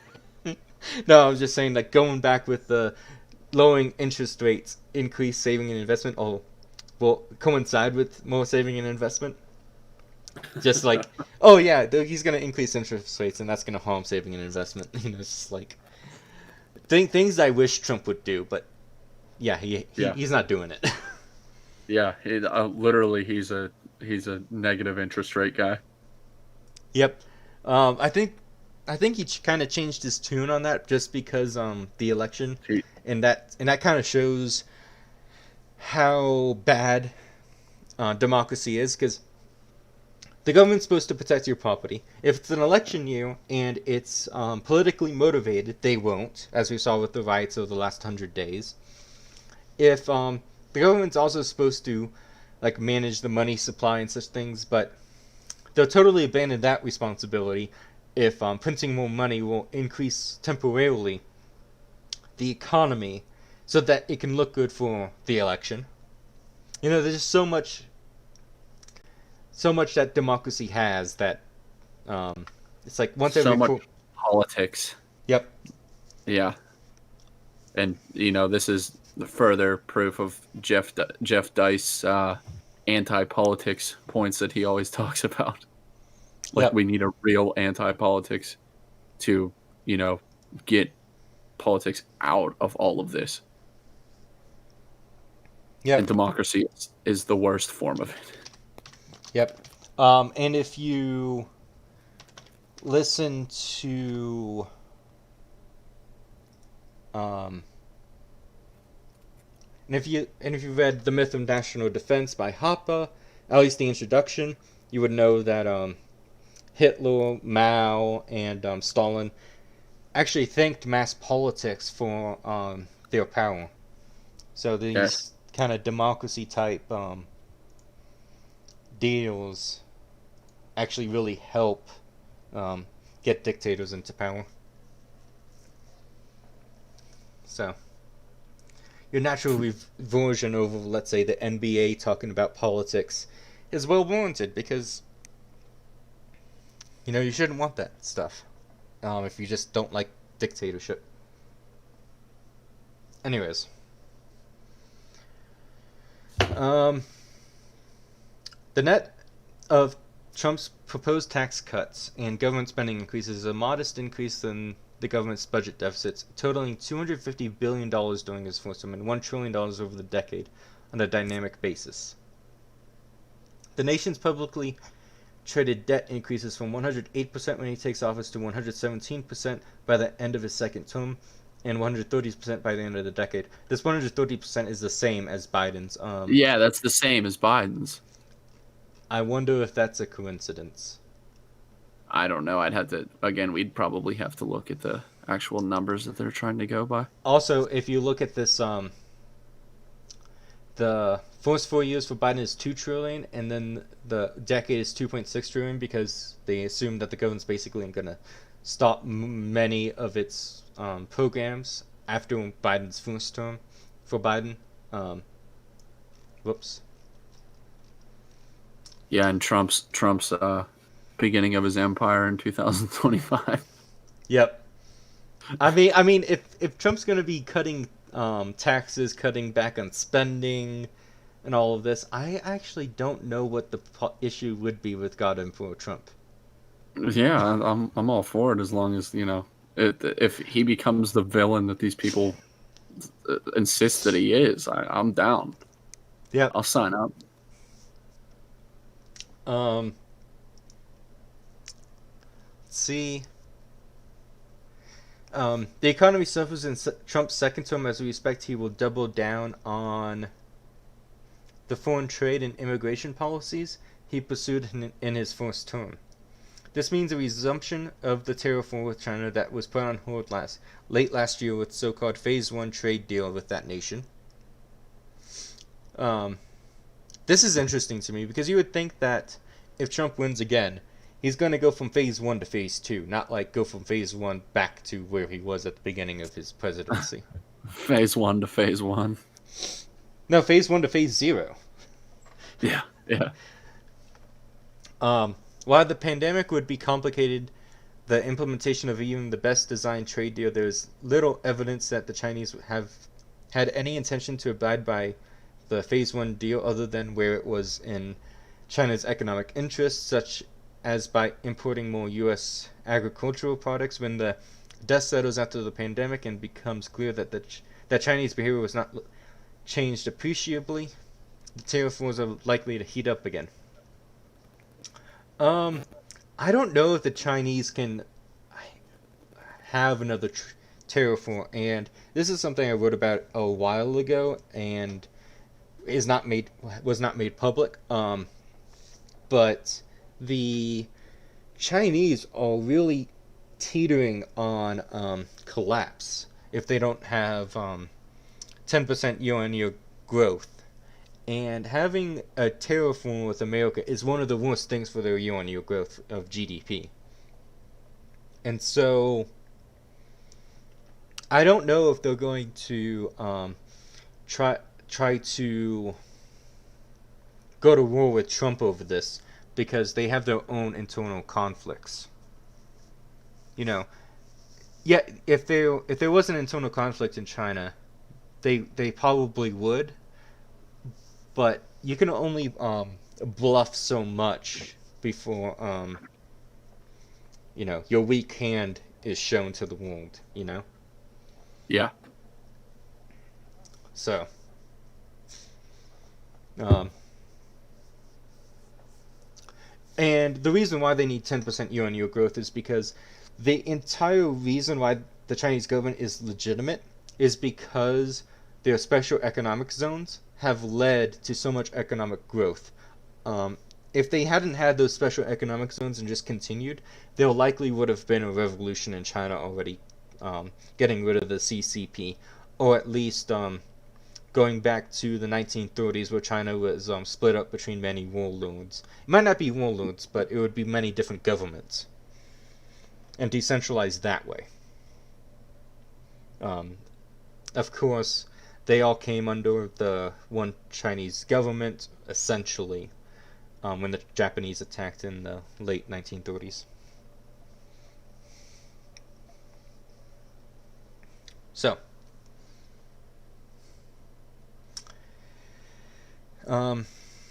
picking back up, the significant increase in tariffs during Trump's first term, from an effective tariff rate of 1.5% when he took office to a peak of more than 6% just prior to the Phase 1 deal, acted like a tax increase on the U.S. economy, hurting U.S. manufacturers, transportation companies, and farmers in particular. More of the same is expected in Trump's second term.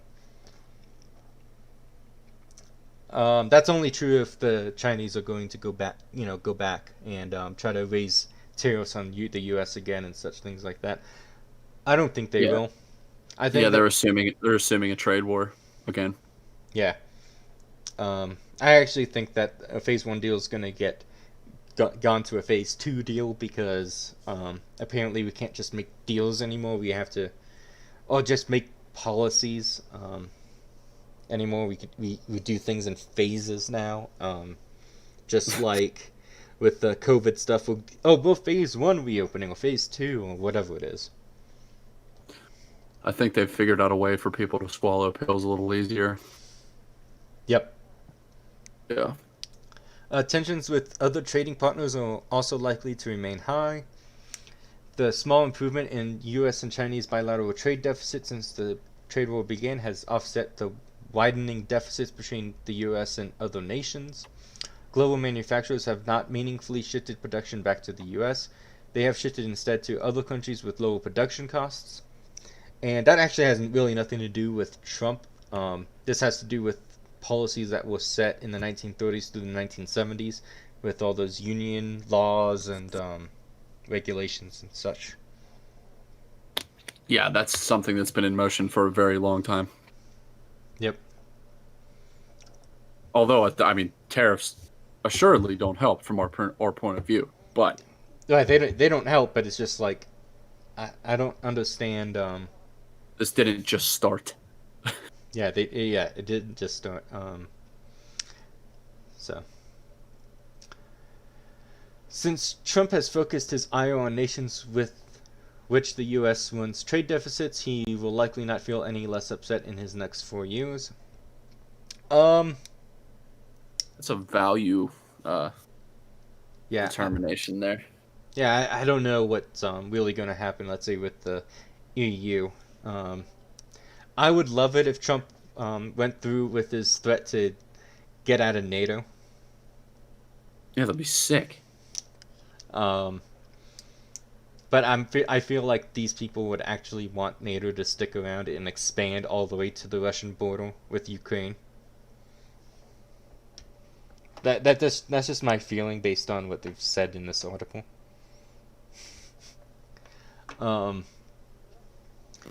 We also assume that Trump will continue to pursue a highly restrictive foreign immigration policy. In the more than quarter century prior to the Trump administration, net immigration to the U.S. averaged close to 1 million per annum. In the president's first term, immigration has sharply declined and is estimated at closer to 750,000 annually. This is apparently highly restrictive. Yeah.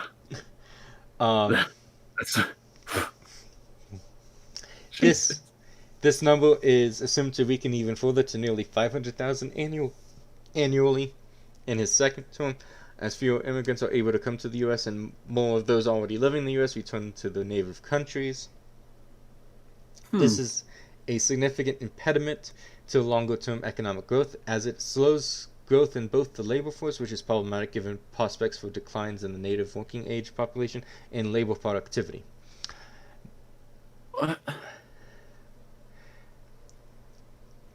So, I don't. I mean, this is something that I'm very so, skeptical of. so let's just talk about what happens with immigration. Yeah, When we're gonna have to. yeah, when there was more immigration to an area,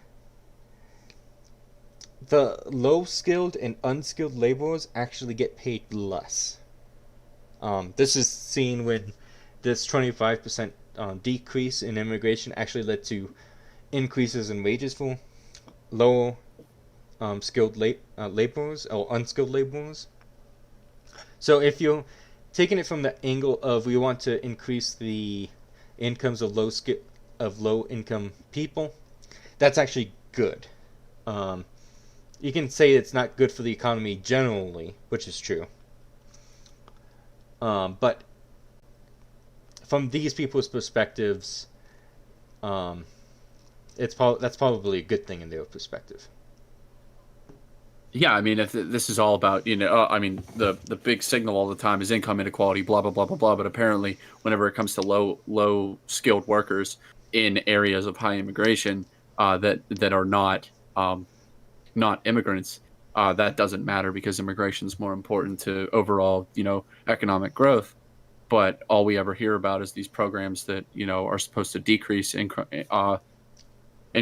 inequality, but on their own terms, less immigration would be good for low skilled workers in areas with usual high immigration. Yep. And actually thinking about immigrants in terms of social safety net and such things like that, maybe all of the decreases in spending of just from immigrants leaving.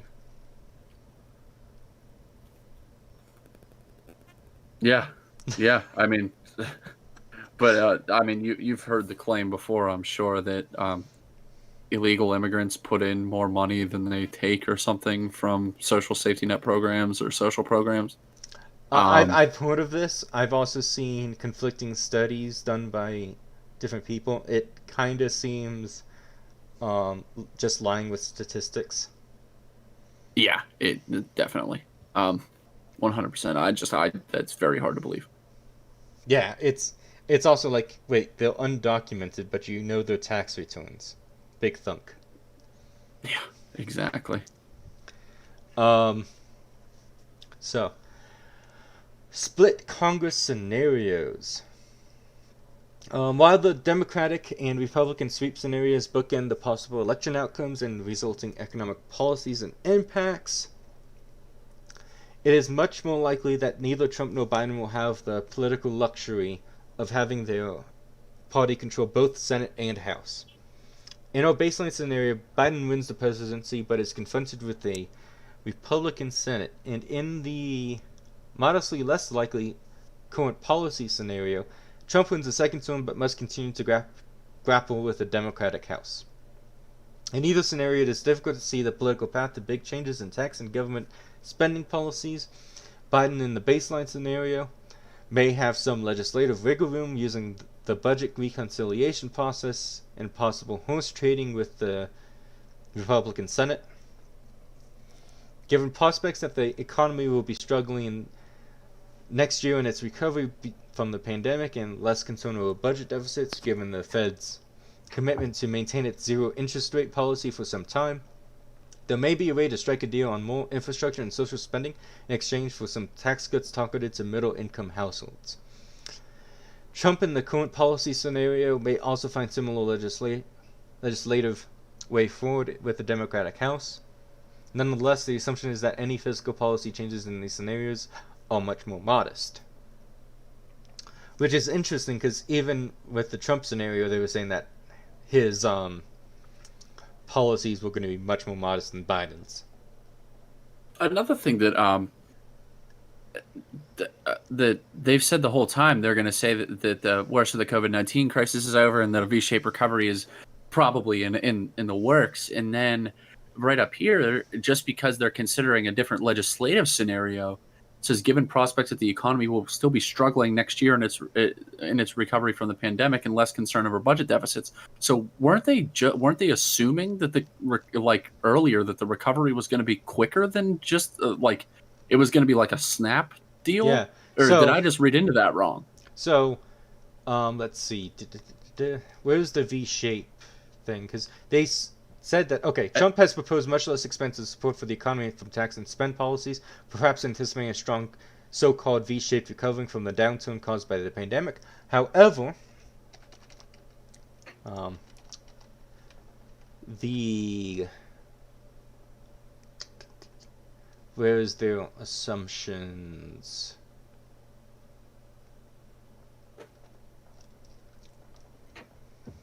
All of the scenarios assume that the worst of the COVID-19 crisis and its economic fallout over, and the pandemic will wind down in effect with an effective and widely distributed vaccine beginning soon after the next president is sworn in. That's what I mean. That's less than a year. Yep. Oh no, that's going to be by the time they're sworn in, the it's economic The fallout. vaccine will be out, so it's gonna be like a snap recovery. Like that's how I read that, and that's what they're implying. I would assume up there. Yeah. But but I don't understand that. Well, why does a different legislative scenario say that cause a longer recovery? You know what I mean? A longer term recovery in it being a slower one. Yep. I mean, I could just be reading too much into it, but that's what it sounds like to me. Yeah, I have no idea what is going through this. Might be another contradiction.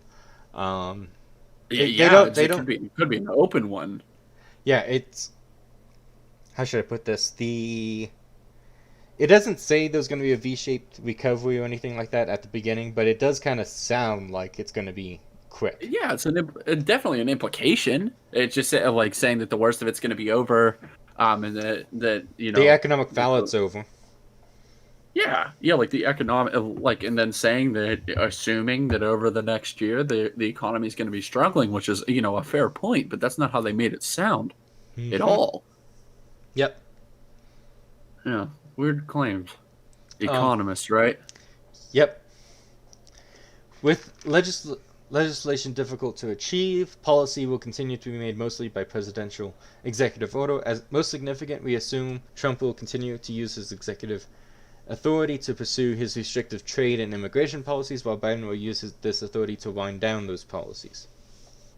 Unwind those policies. Biden will continue to aggressively confront the Chinese to abide by international trade laws. So even Biden is apparently going to be fighting a tariff war with them. Yeah. So what they're saying is that Biden's gonna start a trade war also, or that he's gonna go back on Trump's phase one and then start a whole new trade war. Yep. But we assume he does this by re-engaging with the World Trade Organization and implementing other multinational strategies to deal with the Chinese. So not a tariff war. But he's not a tariff war, just using other organizations to fight a de facto trade war using economic allies. Yep, and probably sanctions if they don't comply, because that's totally not like a tariff. So the neocon route. Yeah. Okay. All right.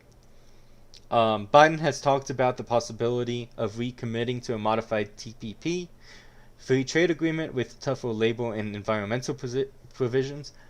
That would be terrible. The TPP was one of the worst trade agreements I've ever seen.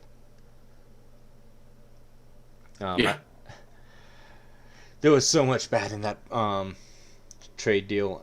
It's been a hot minute since I've looked into it, though. And you know who was in favor of it strongly? Gary Johnson. Yep, I wish Oy. I wish the Libertarian Party would know more about Rothbard because they would know that his free trade agreement would be 2 sentences and not 50 chapters. Yeah, yeah. It's I mean, it's just the fact that he said that I'm the only person in this race that's in favor of free trade. A 50-page trade deal full of regulations is not free trade, Gary. Yep, yep. Also, like having American labor laws subjugated to international court. Yeah, Yep, international law. Yeah, crazy. it's crazy. We actually want to get rid of federal laws and bring them to the state level, or better yet, the local level. Localism. Yep, decentralization, that type of thing. Um, let's see. The TPP was the deal between the US and other Pacific Rim nations that excluded China because China did not play fair. The Obama administration had agreed to the TPP, but Trump withdrew from it with one of his first executive orders. Trump did something right there. Yeah. On foreign immigration, in the baseline, we assume Biden would use his executive authority to return to the pre-Trump immigration policy that allows close to 1 million immigrants into the U.S. each year. In the current policy scenario, Trump is assumed to maintain current immigration policy that allows 750,000 migrants to the country annually. Why would that be true if you think that he wants to go down to 500,000 and all of this decrease so far has been done by executive order? Like, just why? I, I don't know. Milkman localism ho. Yeah, it's ah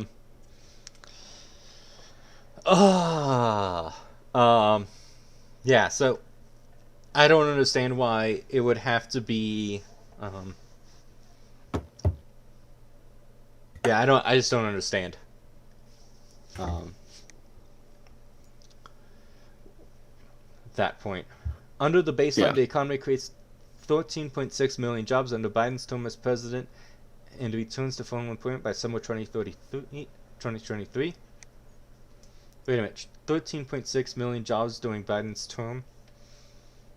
I'm fairly certain that earlier they said something else. 18.6. Is this just a Yeah. typo? No, I don't think. I think no, they were considering no, that was the Biden sweep scenario. Yeah, I Remember? think it's just a typo. This should be 18.6 million jobs. No, no, they were oh. Am I giving them too much credit again? Taylor, you there? Yeah, I'm here. What's up? Can you hear me? Anyways, we'll continue without Taylor for the moment. Meanwhile, under the current policy scenario, the economy during Trump's second term creates 11.8 million jobs and returns to full employment towards year's end 2023. And I think that's consistent, the 11.8 million jobs. Hello. Okay.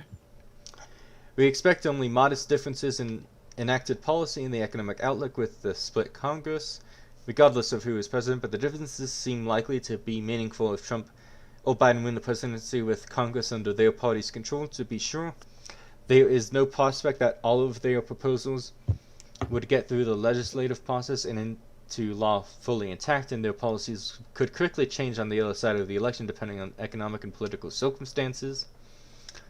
However, the proposals they have made during the campaign are a statement on the candidates' philosophies and priorities, and it is instructive to consider the economic outlook if they are adopted in their totality. So this paragraph right here is just don't hold us to what we have stated. It's likely going to change. You always love these outs in business meetings. You know, oh, can you do this for me? Well, I haven't done it in 5 years, so I can try. You know. Um, basically the same thing. They can Can you hear always me now? say, going back on this, even if it was um, fully implemented, that, oh, well, they changed this and that and the other thing, and that just completely changes the analysis. Um, What the fuck you is know, going so on? you always got to have your out there, your comfy out. To this end, even allowing for some variability in the accuracy of all economic modeling and underlying assumptions that drive our analysis, we conclude that Biden's economic proposals would result in a stronger U.S. economy than Trump's, largely because Biden's substantially more expansive fiscal policies. The economy would return to full employment more quickly coming out of the pandemic than under Trump in the second half of 2022, under Biden compared to the first half of 2024 under Trump. Basically, if you loan more money and spend it, you're going to have more short-term growth, which I don't think anyone is going to contest. It is completely within, you'd have to be a moron in order to not have that happen. Can you hear me now? So, Biden's reversal of Trump's policy on foreign trade and immigration would also contribute to stronger economic growth, so that by the end of their terms in 2024, the real GDP would be $960 billion, or 4.5% larger under Biden than under Trump.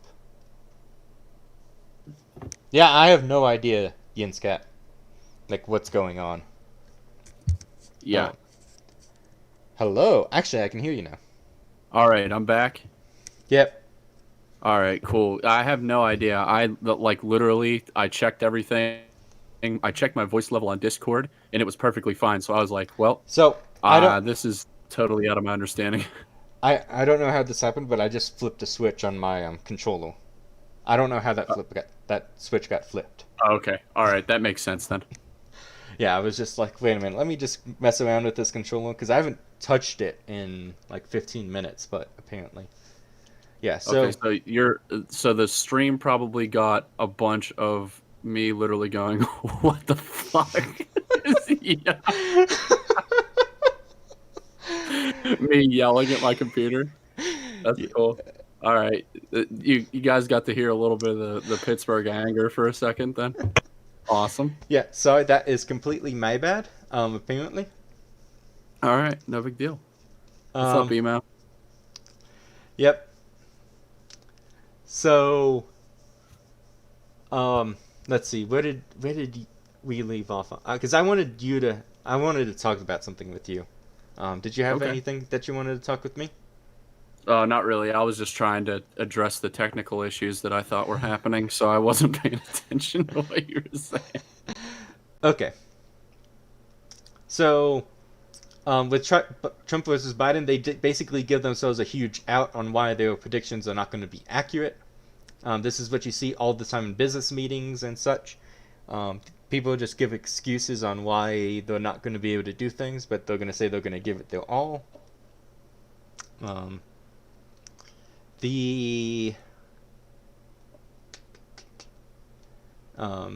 Just general, hey, these things might change by the time they're passed into law, so this economic analysis, not necessarily, is completely fantasy, essentially. Which you always love to see. Yeah. Oh, and also largely because of Biden's substantially more fiscal policies, the economy would return to full employment.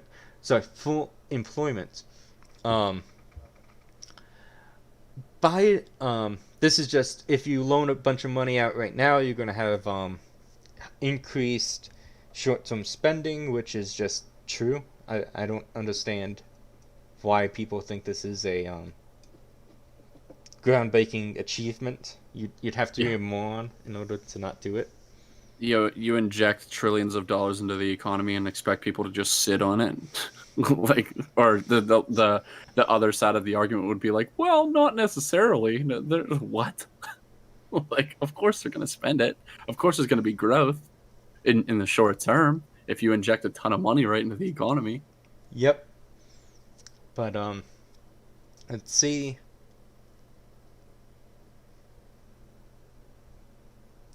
Longer run growth also we see is more of a boost under Biden's policy since they lift both the labor force participation and productivity growth, though the effect is modest over the 10-year horizon of the analysis. As we already went over, that short-term growth that they were lauding over here completely contradicts this. You just have to go in the first 50 minutes of the stream. Yeah, that's it's really weird. Like they're not considering different scenarios here. Like this is am I correct? Like this is just the straight up Biden versus Trump.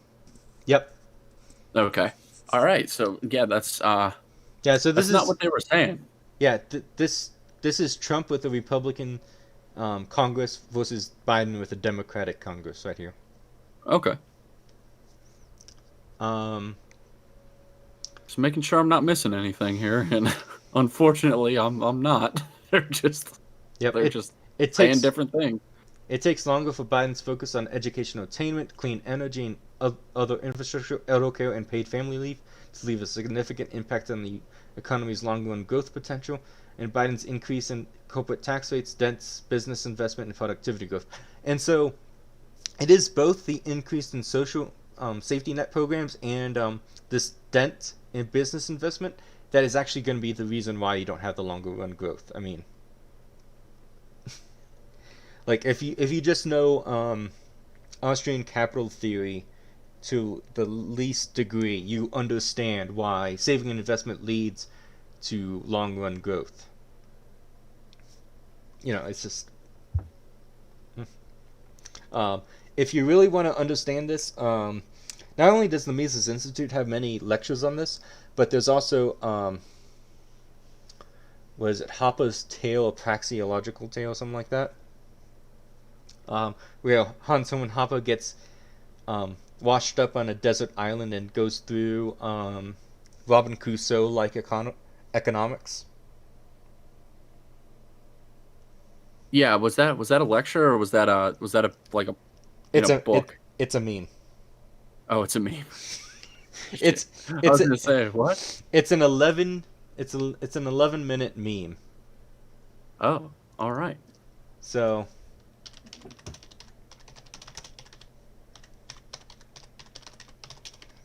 11-minute meme. So long form memes of the future.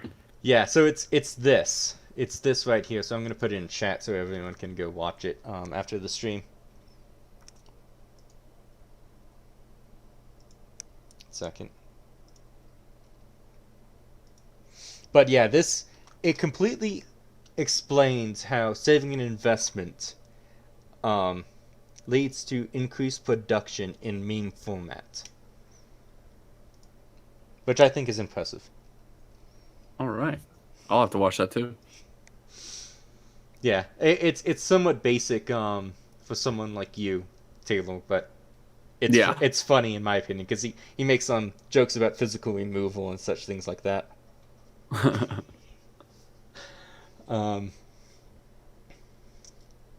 Biden's policies will result in substantially larger federal budget deficits than Trump's, particularly during their terms as president. Biden's policies cost $2.5 trillion during his time as president on a static basis, while Trump's add only a few $100 billion.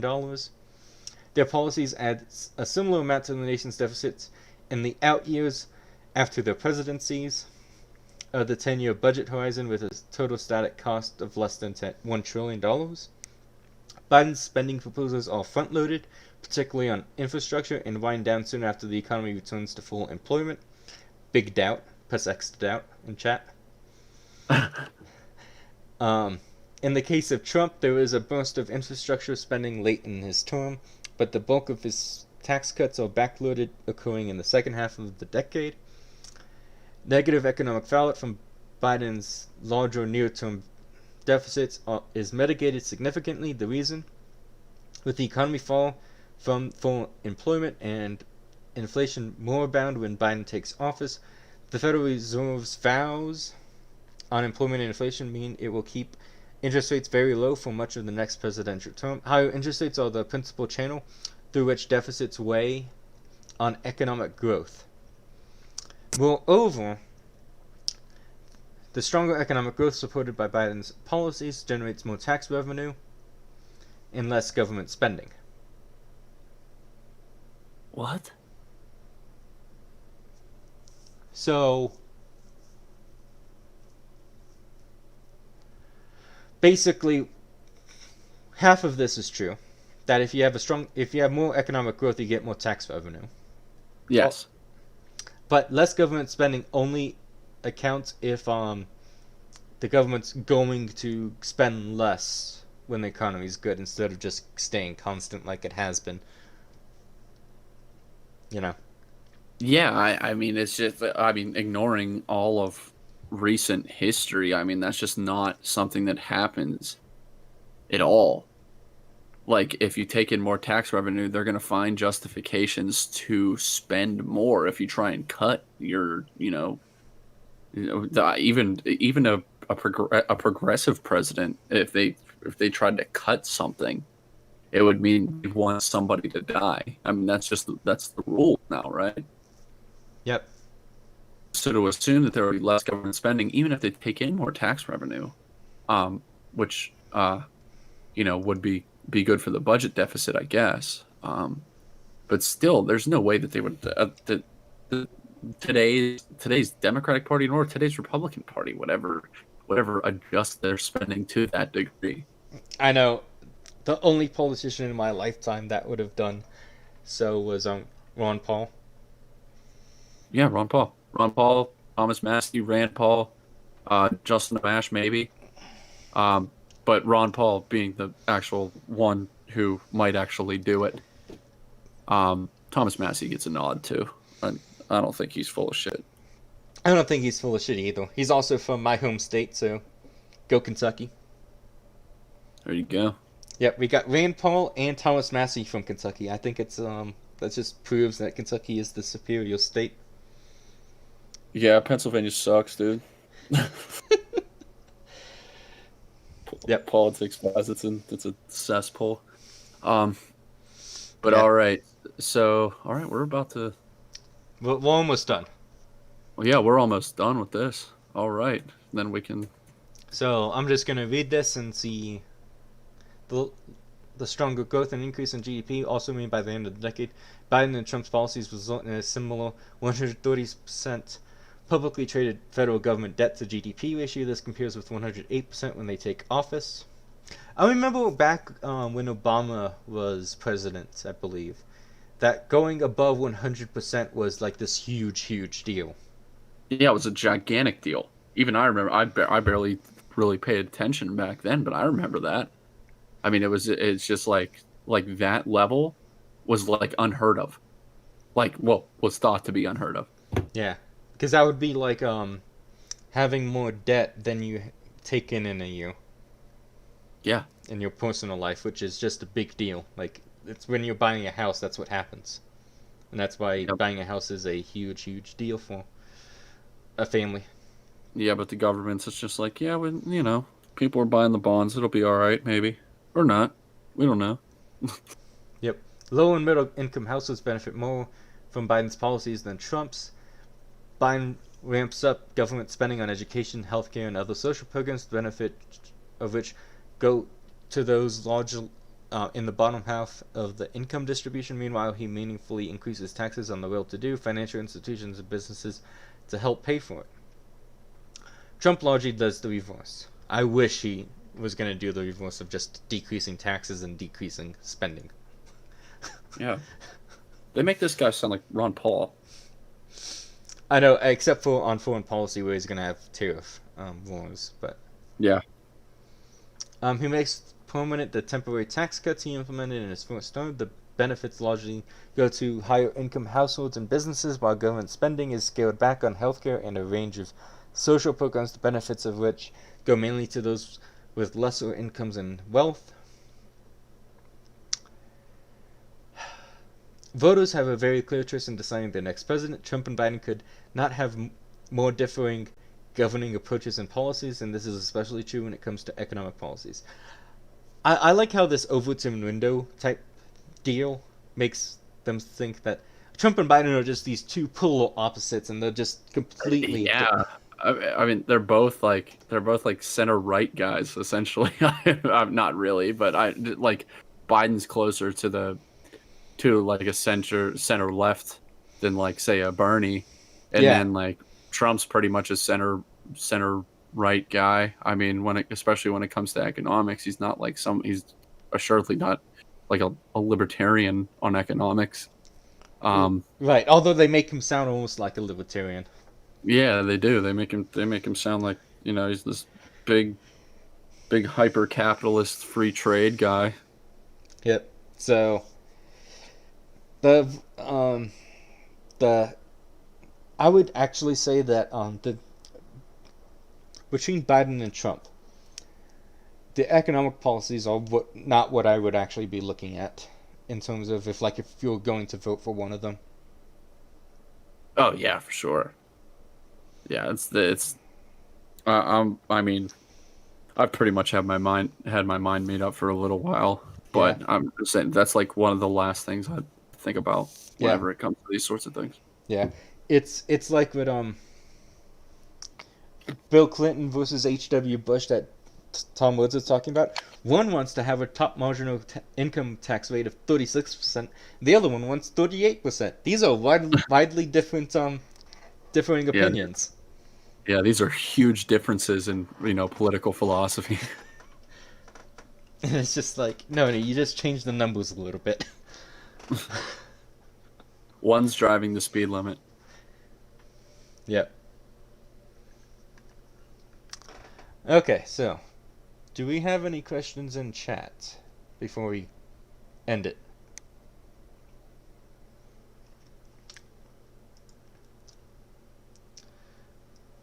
I think that's it. Yeah, I think that's it. So, do you have anything going on in the works for the Hoppean, Taylor? Yeah, I'm still considering a couple articles. I wanted to do the bottom unity article. That kind of got stalled, but I'm thinking about having an actual commentary on the electoral things that are about to be going on. I think that would be something that, since that's again right up my alley. Yep. I might have to get something going on that. But yeah, haven't been writing as much, but have some ideas ready to go. But Yeah. yeah, For me, I've been too divided between several articles. I'm going to try to get the Libertarian Party article done before the election. I'm trying to get it done this week, so that way we can stir up that controversy. there we go. Because that's how we're going to get views on the Hoppean at first, at least. Oh yeah, oh yeah. We yeah. I mean, there's been some good ones on the site lately. Everybody's crushing it right now, actually. So shout out to the guys who've written for us who weren't a part of the OG crew. But yeah, keep them coming. Everybody follow the Hoppean on Twitter, and that's how you'll get instructions on how to submit articles. And we can edit them for you, and we'll give you some feedback and let you know if we'll publish it. Yep, so let me get the for the person I'm going on tomorrow. It's at Lassad Corday. I'm going on a live stream tomorrow. So we're going to be talking about really just my views in general. It really seems like it's going to be mix of Austrian economics as well as how Austrian economics and how I think that Austrian economics and is going to deal with social problems and how NCAP like how a private law society is going to work. And so yeah, it's also going to be talking about Orthodoxy and Roman Catholicism if you're interested in that. I'm obviously an Orthodox catechumen, so coming at it from the Orthodox perspective, and yeah, it's going to be a very, very long discussion if we're going to hit even half of these topics that we're going to be talking about. That's what it looked like whenever you sent that in today. I was like, wow, okay. I thought you were just going to pick a couple, but if you guys are going to cover all those, it's going to be a long one. It'll be a good one, though. Yeah. So we're also going to be talking about Austrian economics versus neoclassical, as well, and Keynesian and Marxist economics. So I'm basically done studying for all of that because I was studying for that freaking socialist paper that we need to do still. Oh, yeah. Oh man, it's gonna be good though because it's gonna have that foundation, once we finally get around to talking about everything. Because next up is subjective theory of value, which is always something that you can just crush these people with. Yeah, yeah, easily. That's like the one that's just like, I mean, everybody has their own value theory, but it's just like theirs is just so bad. Yeah, no, it's just like, okay, so label saving devices. That means that um, they obviously cost less, right? It's not like the label saving devices can make, let's say, an iPhone that costs more than like a phone did way back when. Yeah. Yeah, but all right. Let's follow me at Yinscap or under my regular account. It's not that hard to figure out. um, but yeah, follow the Hoppean again. Go to Hoppean.org. A lot of good articles up right now, and look for us to do some more of these streams on some interesting shit. Yep. Our Twitter handles are in the description, and so is our website as well as the YouTube for the Hoppian. So go ahead and subscribe. Also, like this video and subscribe to this channel if you want to see more of these type of episodes where we just do live responses to various economic and political topics. So we will see you guys later. Later.